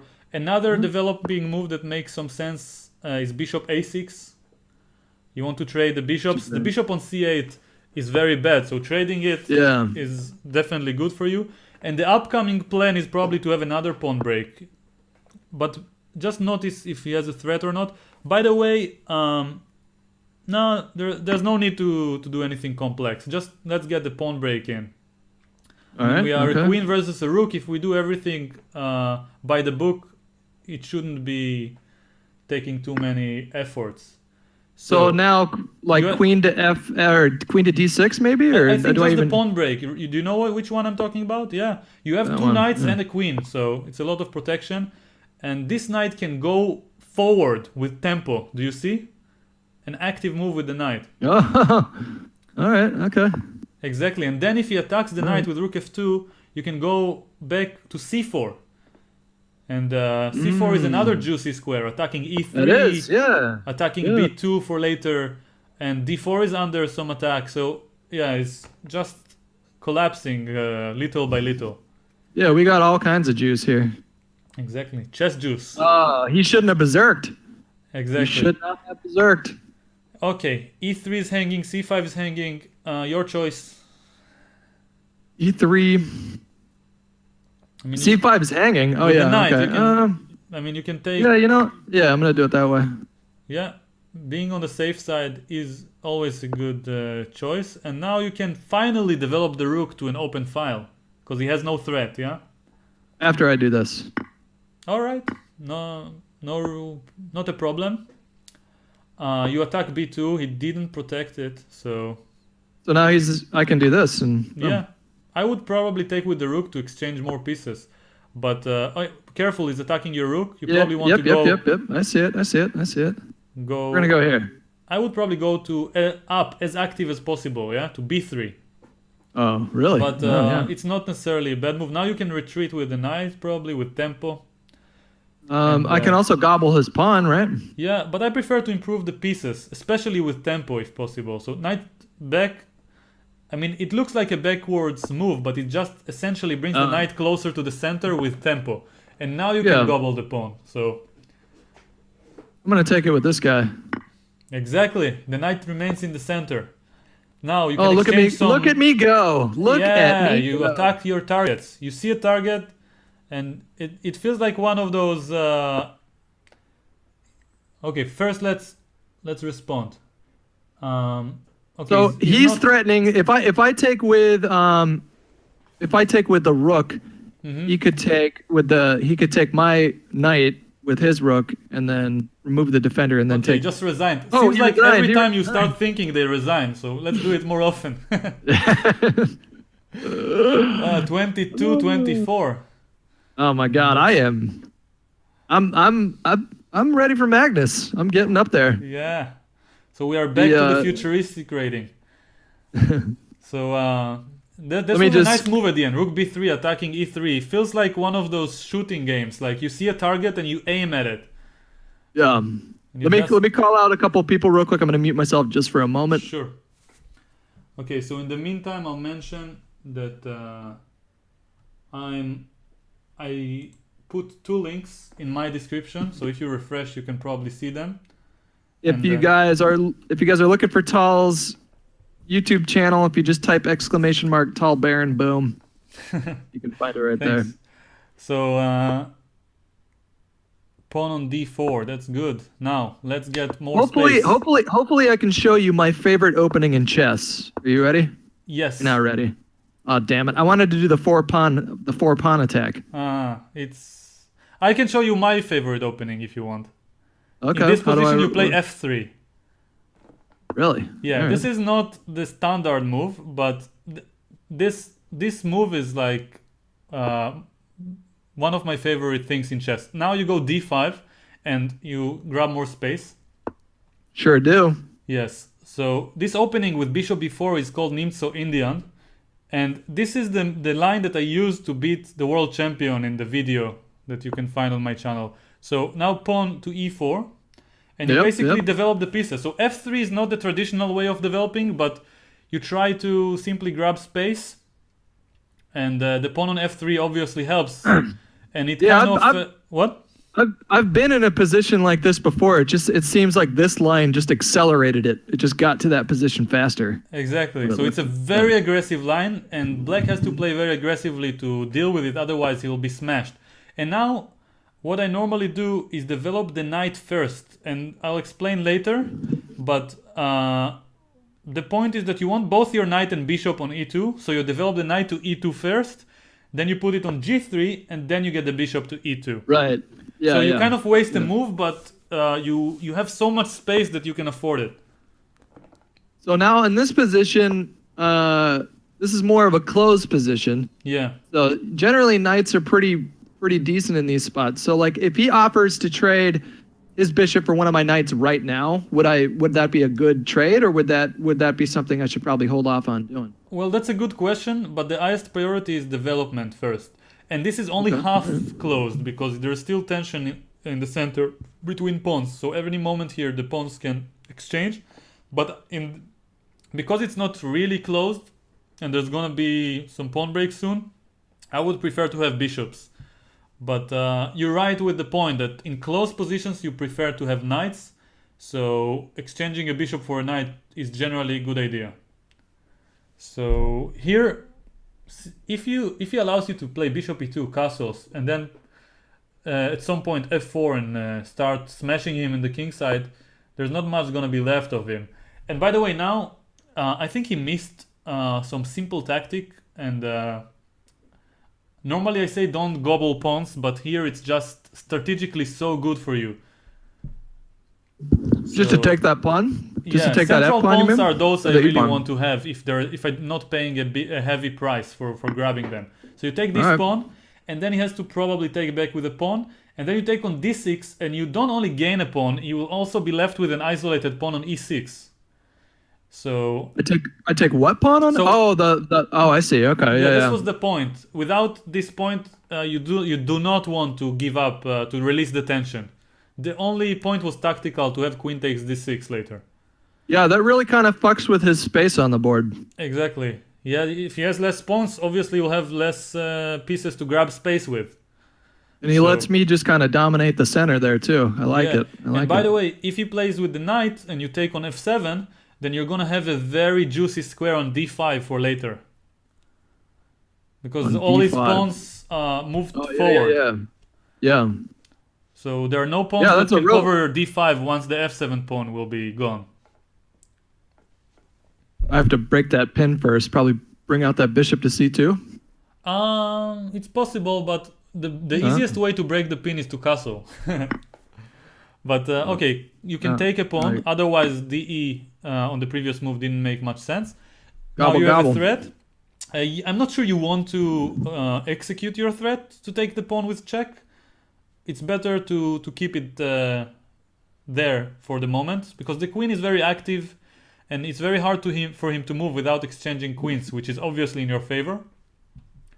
So the next moves that I would think of are bishop e2, short castle, then bishop e3, put rooks on d1, on the d file, and white will definitely have fun. Okay, yeah, I follow it. So I guess whenever he makes a move, just ask myself, does he have a threat? If he doesn't, just continue with my plan. Yeah, and there's not much that I can think for him, but maybe he will manage to create some threats. So one example of a threat he can create is queen a5, and then the usual response will be to defend while developing a piece. Do you know which move I'm talking about? Yeah. So I would just do bishop to d2, right? Exactly, and then that's really nice. And by the way, bishop takes e3 does ruin your pawn structure, but the bishops are very important, so you don't. Right. Yeah. Can I take with check first? Can I take that pawn or no? You're under check at the moment, so. Oh, that's right. Yeah. But even if you weren't, I wouldn't be too excited to take this pawn. It'd be a little too ambitious, you think? Yeah, but now you can simply exchange queens. I mean, if he asks for it, then so be it. He's so polite. Yeah. And well, now let's summarize what happened. You have a pawn up, you have a better pawn structure, you have more space, and a pair of bishops. So I wouldn't complain. So my life's great. So now I should do bishop to e2, right? Yeah, but get rid of that castle. Well, let's think. Okay, bishop e2 is a good way to start. There's no need to think too much, but you don't necessarily want your king to castle short because there are no queens on the board. Maybe it's good enough on the center, but you want to be careful because king f2 allows knight g4 check. Yeah, we don't want that. So probably what I would do next is think of a good way to develop the bishop from c1. So an interesting idea will be, okay, first of all, does he have a threat? No, not yet. Exactly. So he wants to bring his knight up to e5 and attack that pawn. So you can anticipate his threat. You can. And bring your knight over from g3 because he's not in the game to the center to protect the pawn on c4 in advance. Pawn on c4. Oh, okay. Yeah. All right, I'm gonna do it. I gotta go back a little bit to do that first. Yeah. And you see, you had it also in the other game that we played in the Rui Lopez against this 1800 guy. Knight from d8 to e6. It was really good for black. And yeah, knight f1 is definitely a great move.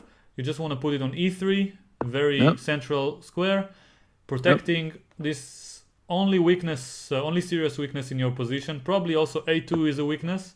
Once you protect them, you should be fine. So he wants to play rook f to a8 and attack your pawn, after which you'll just play a3 to protect it with the bishop. So what I would normally do here is, okay, the logical move that comes to my mind is to simply bring the king to the center. So a good square for the king will probably be on c2. Yeah. Really? So okay. I just want to. You're already thinking that far ahead, huh? Yeah. I mean, king d2 in general is a good move, but I think that the square on c2 is really nice for the king because ideally you want to have a connection between the rooks. That's one of the principles in developing the pieces. So now you can put the king there on c2. It's not completely safe because you'll have some bishop a4 check ideas later on. But, we're not afraid as long as we don't miss anything big. Okay. So I need to get my light squared. I need to connect my rooks. Oh, or you can just exchange a pair of rooks if you want. But you have to be careful. So, okay, rook d1 I think is a possible move. There's no reason to avoid it. What about moving my bish? It's also possible, but it doesn't have a good square, unfortunately, for the moment. If he takes, by the way, you have to take with the king. I mean, technically you can also take with the knight and be sneaky, because then knight c4, bishop c4, rook c4, knight b2 traps the rook. But that went way too fast for me. Okay, forget it for now. Just exchange the rooks. I'm gonna do it. Do it. And his only idea is bishop a4 check. So what I would normally do here is just to grab space while preventing it. Do you see the idea? I do. Exactly. And if he attacks it with the rook, I had to see in advance that I have king b3 to protect it. Yeah. There you go. All right, wow, that's crazy how that works out. Yeah, that was a good spot for that king, huh? Exactly. It was in the center, so it does a lot of things. And if I didn't have you in my ear, I would have castled a lot long ago. Yeah. So probably now it's not too easy to exploit our advantage, but if we do it right, then it shouldn't be too hard either. So I can force a trade. It doesn't have a threat. We want to activate the bishop from c1, probably put it on f4, but the knight on e3 is disturbing. So why don't we just move it backwards a little bit, maybe to c2, for example. I don't know which square is the best, but c2. I don't want to offer him a trade. Oh no, that wouldn't work. Never mind. Yeah, right. That wouldn't work. But now you want to just activate your bishop. And again, I was working by the same logic. I was thinking, what is his threat? Nothing. Which is the worst placed piece? The bishop on c1. So I played knight c2.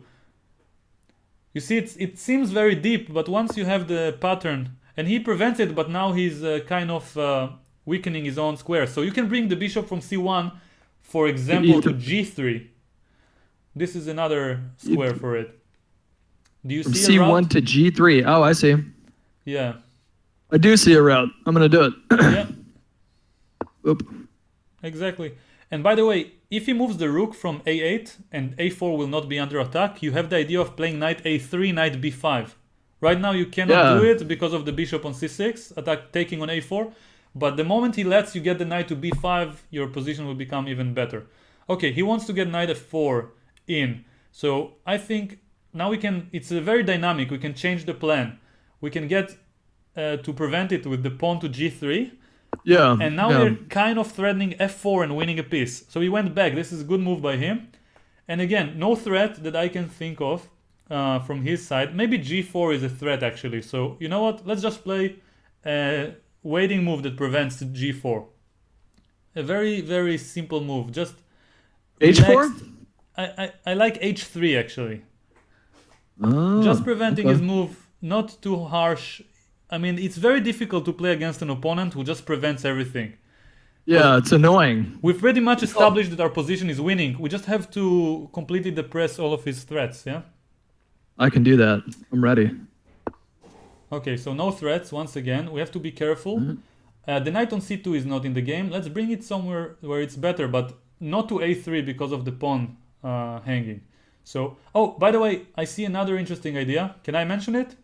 Sure. It's a tactical move, exchanging pawns, and which will be good for your bishops because it opens up the position. Do you see it? You can make a move with a pawn, sacrificing it, and then if he takes it, you can take a pawn yourself. Yeah. So a5. Exactly. No? This is a great positional move. Well, why wouldn't you just take with the rook there? You take with the rook and then bishop takes c5. The same way. Oh, yeah. Oh, okay. I see. So the point of this move is not this looks like a tactic, but it's in fact a very strategical idea. You want to open up the position for your bishops. Yeah, that makes sense. And you still be a pawn up, so trading is generally not so bad. And well, you kind of get rid of your weakness at the same time because a4 is a weakness. So we accomplish many things.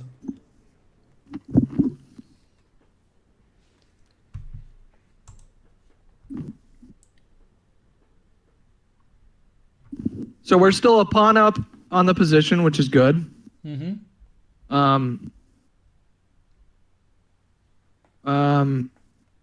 We have two bishops to his two knights. So if we can open this game up, we can really kind of exploit their advantage here. Yeah. So this is a very nice position, and I want to talk about it a little bit more once we make a move. I think he's just losing a pawn now because your rook is protected by the knight on c2. That was the most important part of the last move. So I just take here, yeah? Yeah. Without the threat to take, it wouldn't have been a sensible move. Because now he was threatening to take himself. Okay, now knight takes a1. Well, he cannot take back because of the pawn on c5.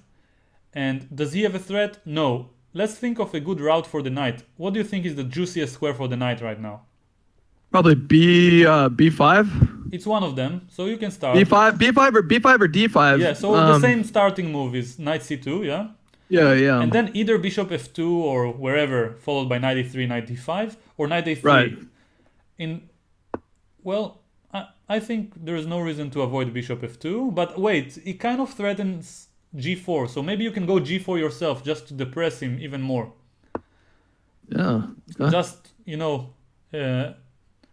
to get him even more frustrated. he's going to want to get one of his knights to that f4 spot. Yeah, but it will take him too much time because c5 is hanging and you get your own knight on d5.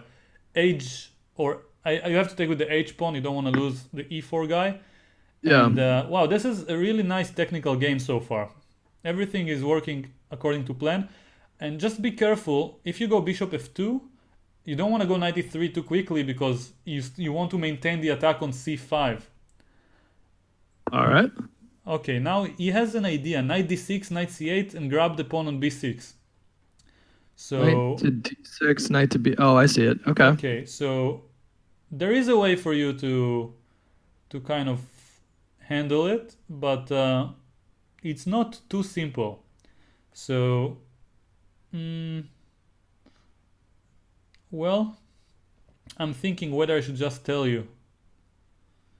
Hold on, let me look at this for a second. It's not the easiest position I've ever seen. But okay, you know what? Just go with the plan. Just go with the regular plan. Well, I can just move my. Oh, I can't move my Just king go up. with the bishop backwards with the aim to get the knight where we mentioned earlier. I mean, Alright. I don't care. We can give up the b6 pawn if we get our knight closer to a juicy square. I really, really like the move knight e3 now. And there's also a tactical point that I'll show you. If he goes knight takes b6, you have knight f5. With the tempo on his knight on d6, so he cannot avoid losing c5. Do you see it? If he takes, you take with the g pawn with check, followed by bishop takes c5. So, Oh, yeah. Okay. so your yeah. pawn on b6 is indirectly protected right now. And yeah, now you can get your knight to either one of the juicy squares. I prefer d5 by a lot. Yeah, that's what I'm Because if thinking. he takes, you can take with the c pawn and correct your pawn structure. Which is something I really like to do. Now you can... You have to somehow keep your pawn, and it's not too easy. Let's go bishop e3 first to attack the g5 pawn. You want to attack his weaknesses in chess. Bishop to e3. g3. The f2 bishop to e3. Oh, okay. So just to attack the pawn. Yeah. Yeah, and now he's completely paralyzed. You just want to be careful not to give him anything. Let's make bishop f1 a waiting move first, because it's not so easy for him to move. Alright. I want to go king a4, but knight b6 comes with check. Okay. Now you probably have bishop b5 as an idea, but also... No, you know what? You can bring your king to the juicy b5 square.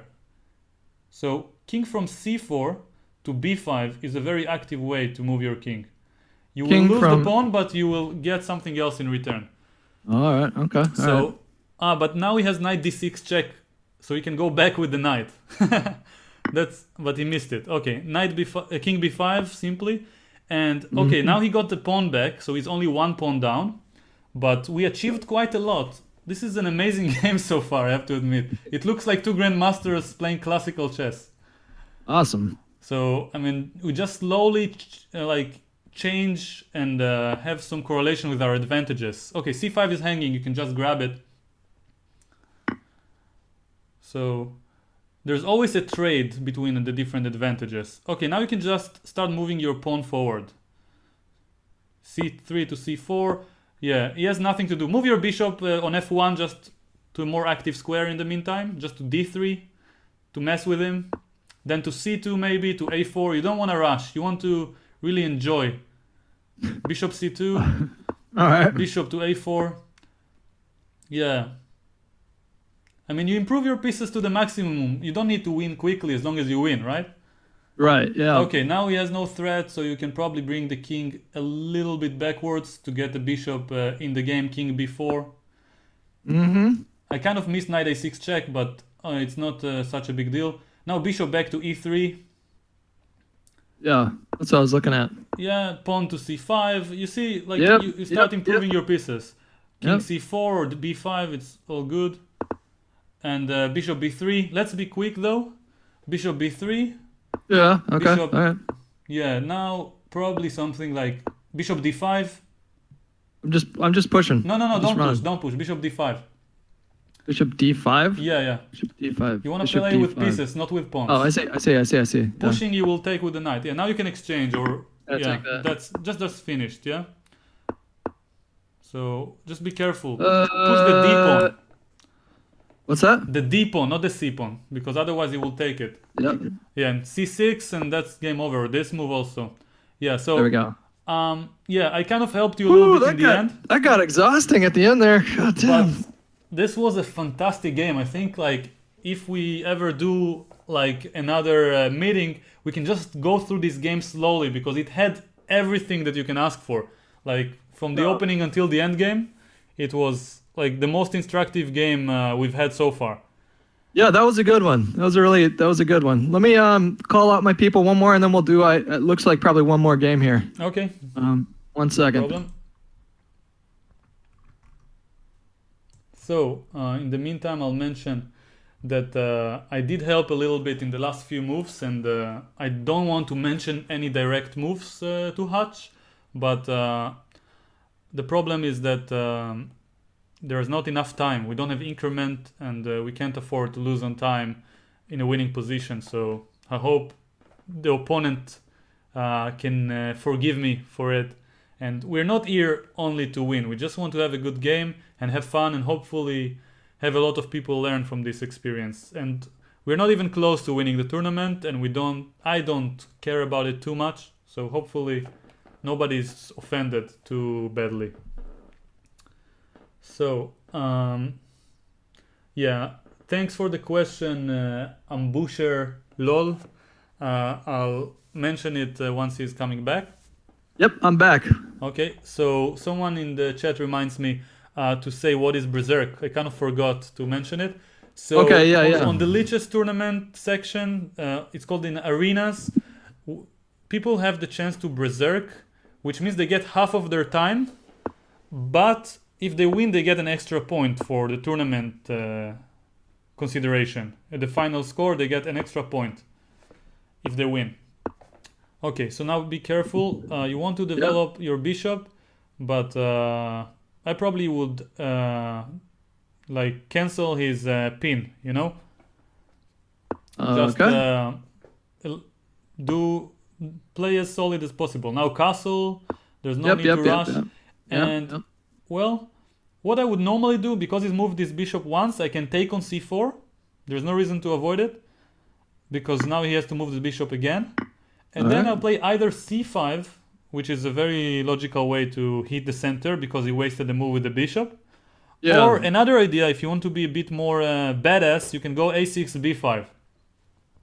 a6, b5. All right, we want to be badass. Yeah, grab some space and get c5 later on. So you get the pawn there to b5, develop the bish to the long diagonal. Yep. Oh, I like this. This is good. Yeah. I developed that bishop with tempo here too. Well, he's just gonna castle. Yeah, that's nice. Actually, he will castle anyway if he's smart. Yeah, and he did. So now I would probably you can play c5 if you want. I don't see a reason to avoid it, but I prefer to develop the knight to d7 first. And the reason is that if he captures on c5, I want to capture back with a knight. So, that's what I was thinking. Okay. All right. So we'll just continue with our plan here. Yeah. So I really like your position in this opening. You see, you got everything you can ask for: some space, some good piece placement. Now you have some tactic. I mean, he wasted so many moves with pawns and the same pieces. So you can. So what if I take the pawn and then knight? This is how it starts. You take the pawn.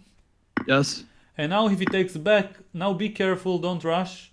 You can create some really, really heavy threats here. Yeah, I'm thinking knight e4. E5 you mean? E5, yeah. Knight e5, yeah. Yeah, so knight e5 or knight c5, both are possible. Against both of them you'll probably get bishop e3. But which one offers a better follow-up? Probably both are really, really good, but there's one that I think is a little bit more...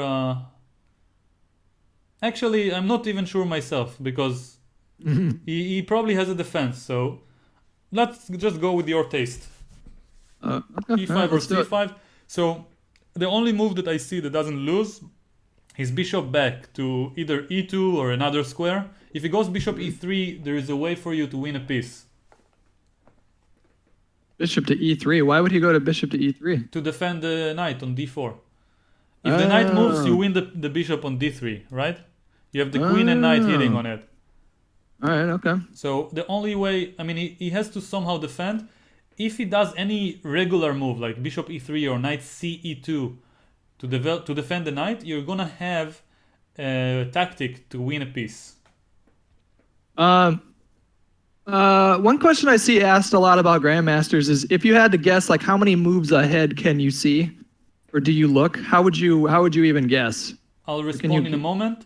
First, I'll say that he found the right defense, but you can use the pin. You see the potential that you have on the diagonal? Yes, I do.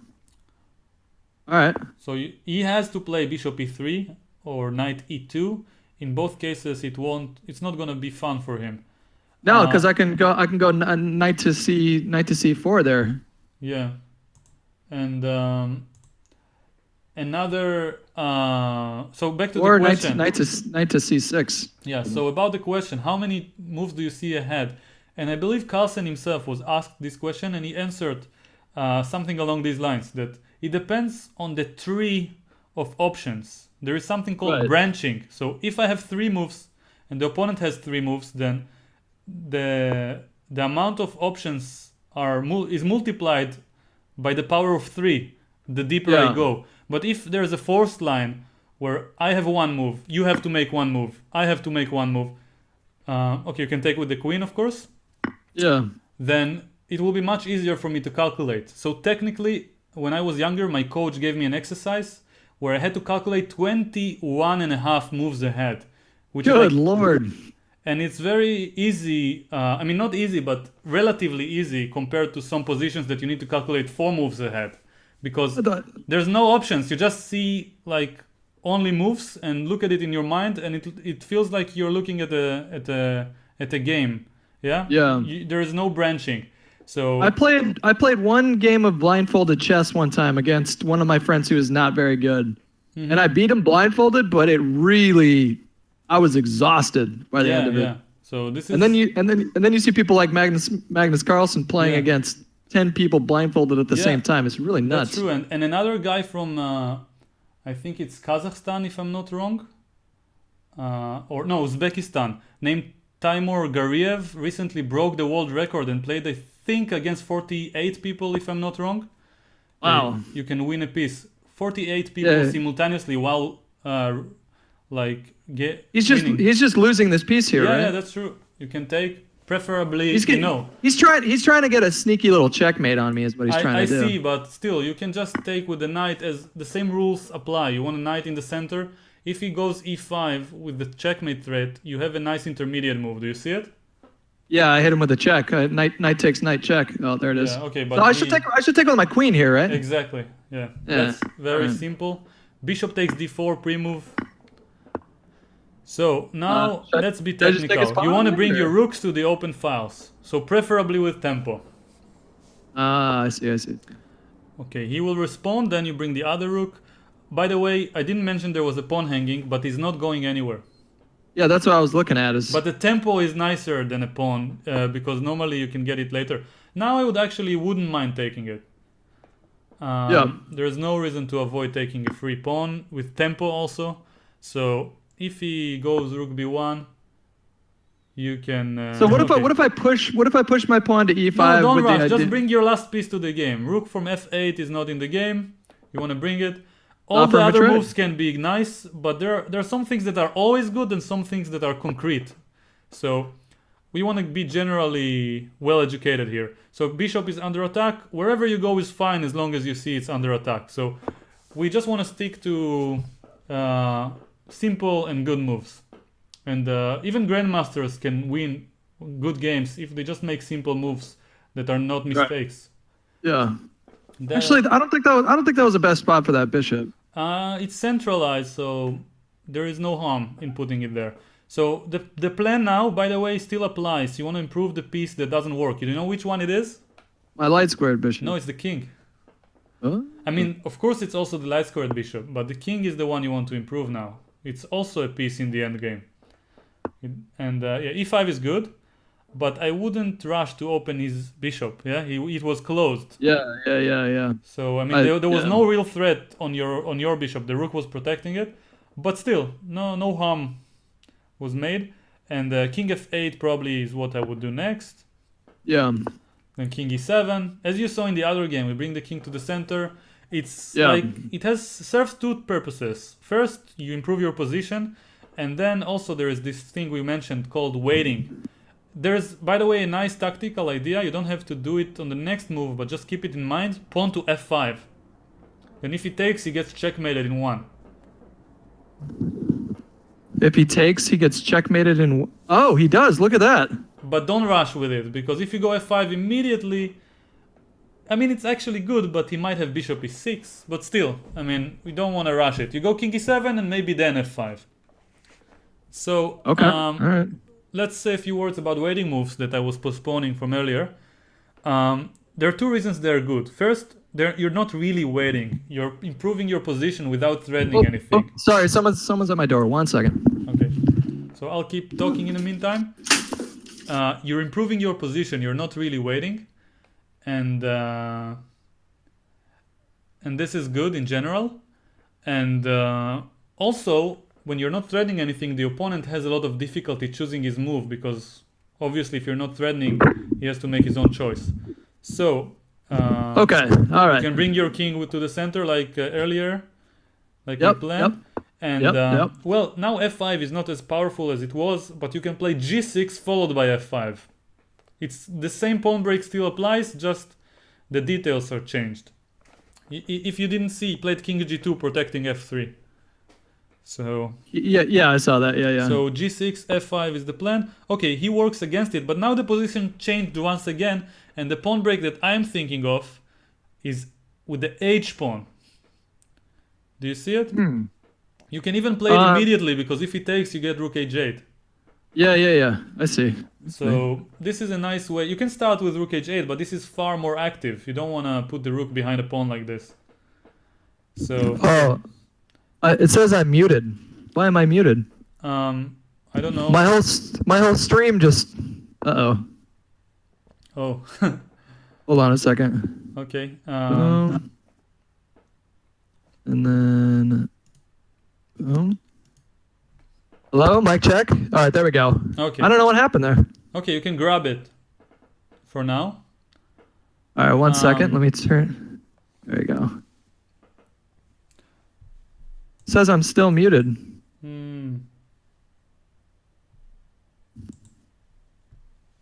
Still? They say Hutch. Maybe it's on my end for some reason. I don't know. Hello? Oh no, I'm good. No. I can hear you. All right. Okay. Sorry about that. All right. So sorry. Where were we at now? You can take the pawn like you wanted earlier to open the file, and it doesn't have a good way to take back. If it takes with the f pawn, e4 is hanging. If he takes with the king, then the h pawn will be weak. You can go rook h8 like you wanted. And there's a nice rook lift that we will have on the next move. I want you to find it on your own. Do you see the rook lift? Come on, I want you to find it. You want to bring the last piece to the game, but in a really, really deadly fashion. Where can you bring it? Rook to h6? No, the other rook. Oh. Amazing. And now you're threatening mate in 3 without even realizing. I am? Yeah. Probably mate in 4 if you count the fact that you can play bishop e6, giving up the bishop.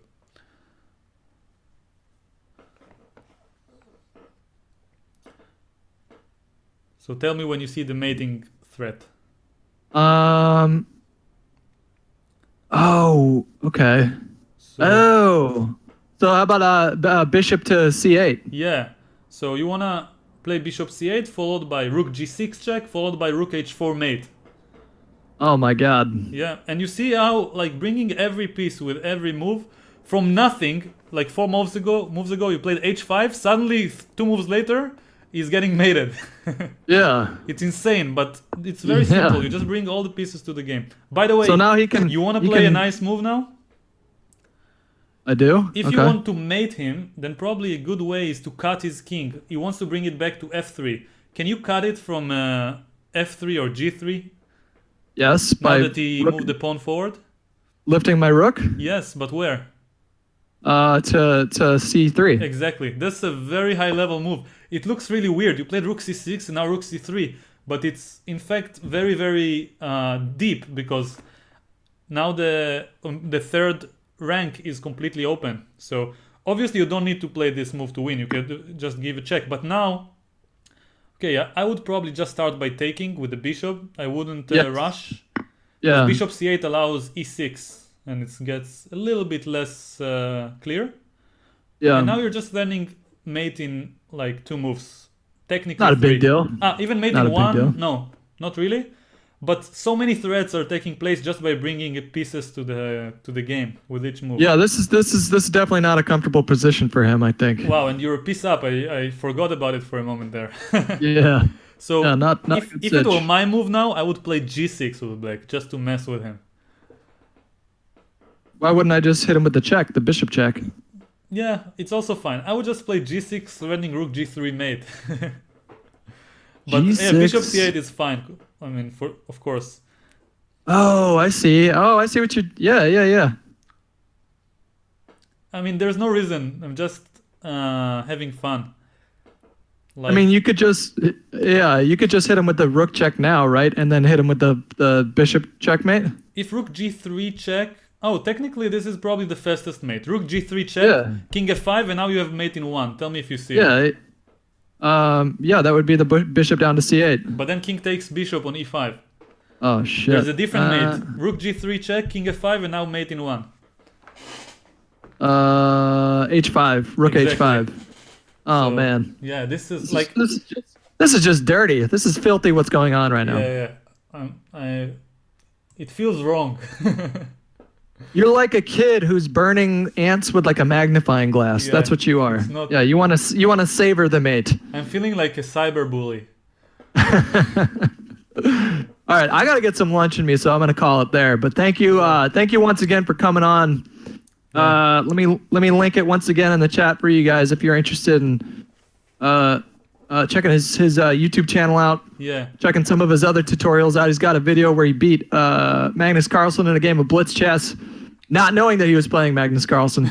And, is there anything else you want to plug before we take off here? Yeah, thanks. I have a bunch of channels. Like you can see it in the description of my YouTube videos. But most importantly, I'm gonna do a Hutch special on Patreon, which is gonna be basically the same thing you just saw here, live streaming the exact same thing on my YouTube channel once a month. And whoever wants to support me, reduce some of my expenses for my career, can take this opportunity. Hopefully, it will help them improve as well. So yeah, you can see it on my Patreon page. Link is in basically all my videos on YouTube. Well, there you go. All right, Tal. Thanks. Once again, thanks, man. Until the next time. Thanks Have yourself a good rest of your week here. Thank you very much. All right, take care. Bye. So, before summarizing the stream officially, I will just mention a few things. So this was very fun for me. I hope the viewers find it really interesting as well. So I'm trying to work out some of the details here, but like I only used this YouTube stream labels for the first time below the camera, all the things you can see, but it's not updating too effectively. But I see there have been like a lot of new subscribers, and well, in regular streams what I would like to do is to just shout out all the names of the subscribers, and I don't see a reason to avoid it now. I want it to be a new tradition of mine. So minor apologies for all those who subscribed in the past and don't get a shout out, but I just see the recent names with this program. So I'll quickly mention. So starting from the beginning of the stream, I see Zen Chess. I see Darkego 15, Gorkem Kurt, Farrell of the 42nd, Kel Nino, More Lester, Pew Pew, Bekir Serin, Foron 4. It's not easy to read all these names. Let's see, where was I? 4on4, It's Connors, Chris Rock 1990, Louis Ollendorf, Sander, I don't know how to pronounce it, Tiontag, Darkash 150, Furious Jason, Fred Marcy Z Dupa, Waldemar Golder, Sir Philful, Joseph Evans, I'm not even close, Michelle 784. It's amazing how many people are joining us as we speak. I mean, it's just, I can't even begin to grasp it. It's like, it's insane the amount of people who are watching and choosing to follow this channel and seem to learn something. I'm very very happy about it. Travis Rotz, Terence Wolf, Hefty Nose 420, Ramazan Bastug, Patyu 123, Zach Utak, Mr. Nick VD, Refau to be, Ugest GFX, Party Broccoli, Norwegian Brotherhood, Canal von Bienfons, Aaron Adar, Mauro C, Arik Porat, the Y2K, RTWB10, Jasmine Hadzigrake, Tyler Becker, Homer Weiser, Avery Willock, Mikkel Bahel, sorry if I mispronounced any of the names, Patrick Davis, Citizen Snips, Apetis, Max Musterman, Hubfun, RMA Trauma, Peekaboo Sniper. I guess this guy came from Hutch, thanks. Maxi Sokol S, Stien 09, George Waldy. Please make shorter names so I can read them faster and with more syllables, I guess is how you mention it. Okay, how you phrase it. So where was I? Zanzibar 3224, Nick Pad, Lil Moke 1988, Tommy Brown, The Last Rebel, Richard Smith, MyP789, Jamie McDowell, Ark Poland PL, Mike Zanili, Andrei Sergiev. This is the last name of a grandmaster I know. I'm not sure if it's related. Mats Deckers, Omer Allenby, 777 Joseph, Ziauz Mikano, Diogo Morgado. I feel like I'm learning a lot here. Joaz Mo, Stevie OGAR, Ivor Age, and Gege07. Thanks a lot for subscribing, joining our small family here. I'm very grateful for each and every one watching, and I feel like I have my voice being heard, and having this stage is far from obvious. And for the most of my life, being a grandmaster might have been impressive to few people, but I didn't really feel appreciated. I didn't really feel like anyone cared about what I have to say or about what I'm thinking about. And this channel kind of changes my perception. Even if a small portion of the people are capable to even understand what I'm trying to talk about, still in the entire world it kind of scales up.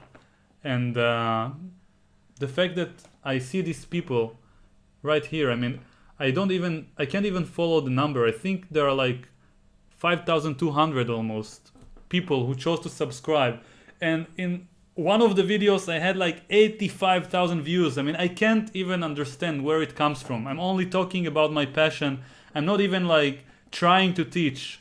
I mean, in this particular session I am doing something that can be referred to as teaching, but I'm just trying to introduce my philosophy to chess.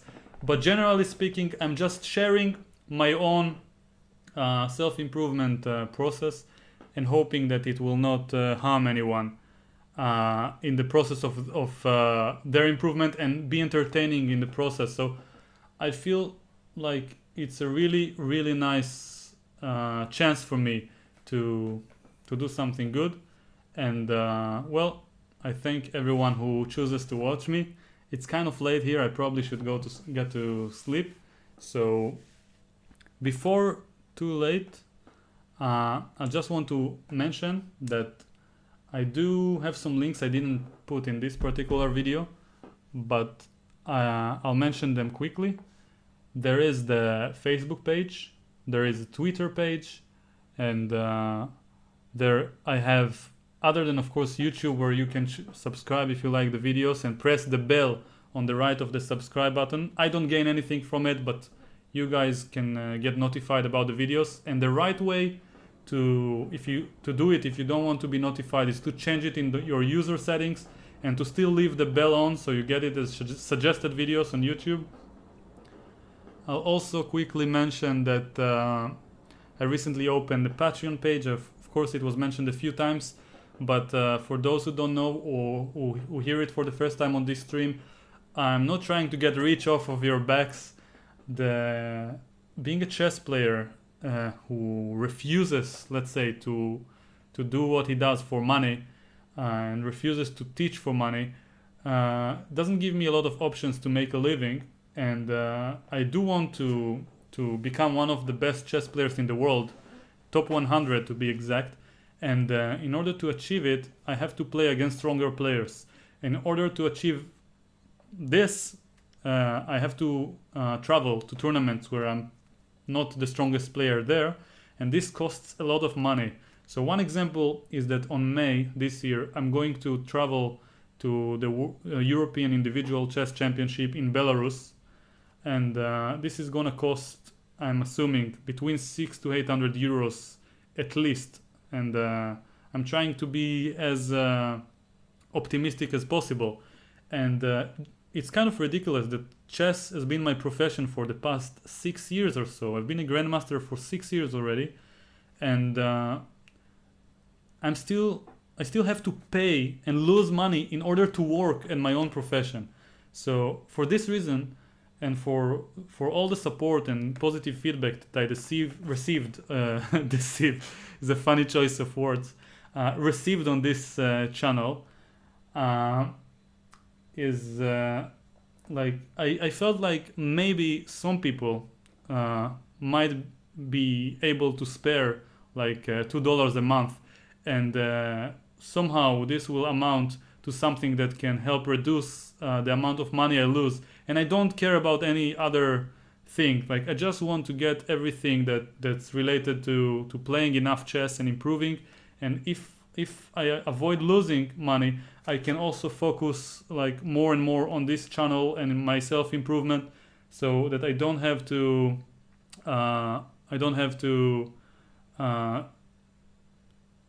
let's say shift my focus away from chess. And life is short. I feel like if I just put all my efforts into chess, then more people will gain from it. Just like this stream, for example. I like giving for the sake of giving. However, if anyone feels like they're receiving a lot of value from this, supporting me on Patreon is just a suggestion. I am not depending on this. I might play less tournaments if I don't receive support, and it will be just fine. I just hope I can reach my goals as quickly as I can. Before, let's say, the fact that I'm not making a living is going to catch up to me. And if I didn't mention it before, for every price tier, every reward, every amount that people choose to support on a monthly basis, they receive a reward that I was thinking really hard to make it worth their while, and to make it worth at least the amount of support that they're putting. So hopefully this is not too much to ask for, and nobody is offended. And it almost feels uncomfortable to ask for the people's support, but that's the reality that we live in the chess world. We live in a world where artists are not being rewarded enough, and I'm not speaking about myself. I'm speaking about much, much better players than myself. And it's not ideal, but I feel like this is one of the practical solutions that can take place. So I've already received immense support, and in the past like 2 weeks since I opened the page, like already reached almost half of my goals to reimburse most of the expenses for this particular tournament. I've been planning to go to many others, but I feel like starting with one will be a decent choice. So for those who are asking where is my Patreon, I'm going to add a link. You can search my name on patreon.com, but I'll just add a link right now in the description. As I mentioned, I don't really care about all these plugs, but I feel like over time it will help me out with my career in a way that will hopefully indirectly inspire more people and help me contribute even more value to those who are watching me on the channel. And if it wasn't clear, there's no condition. My videos are going to come out regardless to the amount of support I get. And almost every single reward that is related to Patreon is going to be streamed on the channel as some live stream or some form of educational video that will be added to the regular videos that I'm putting. So one example is a simultaneous exhibition. So if I'll have, let's say, 5 players playing in the simultaneous game, I'm going to make a live stream and I'm going to commentate while playing against them. And everyone can learn. But those who choose to support will be able to play. And same applies for most of the rewards. And well, it's not... it's just in its diapers, let's say. I still haven't started. It's only the first month. I'll definitely make some changes as we go by, but my emphasis is on you guys. I want you to learn and maximize the benefit from your choice to spend your time with me. And I'm open to any suggestions. If you think it's too expensive, if you think the rewards are not good enough, I'm trying to make it as feasible as possible for everyone. And yeah, and technically what I hope to receive is that like even 1% of the people will just be able to spare with $2 a month, and somehow I'll just be able to remain active and hopefully live up to my name, and one day maybe come close to Michael Tal's rating. So here's the link, and I think it's the right link. I'm gonna put it in the description now. And well, I have to mention that even though my rating is probably a bit higher than Hutch, he's the one who has tremendous amount of following, and he chooses to share some of his crowd with me and help them expose them to what I'm doing here with you. And well, I'm very thankful for this as well. It's far from obvious that he's willing to do so, and that he's even willing to do chess videos, which is not necessarily the most popular thing to do on the field of a professional YouTuber. But the guy is really seems to know what matters, and chess improvement is right up there on the priorities for every every chess fan that I know. Let's put it mildly. So I added the link right about now.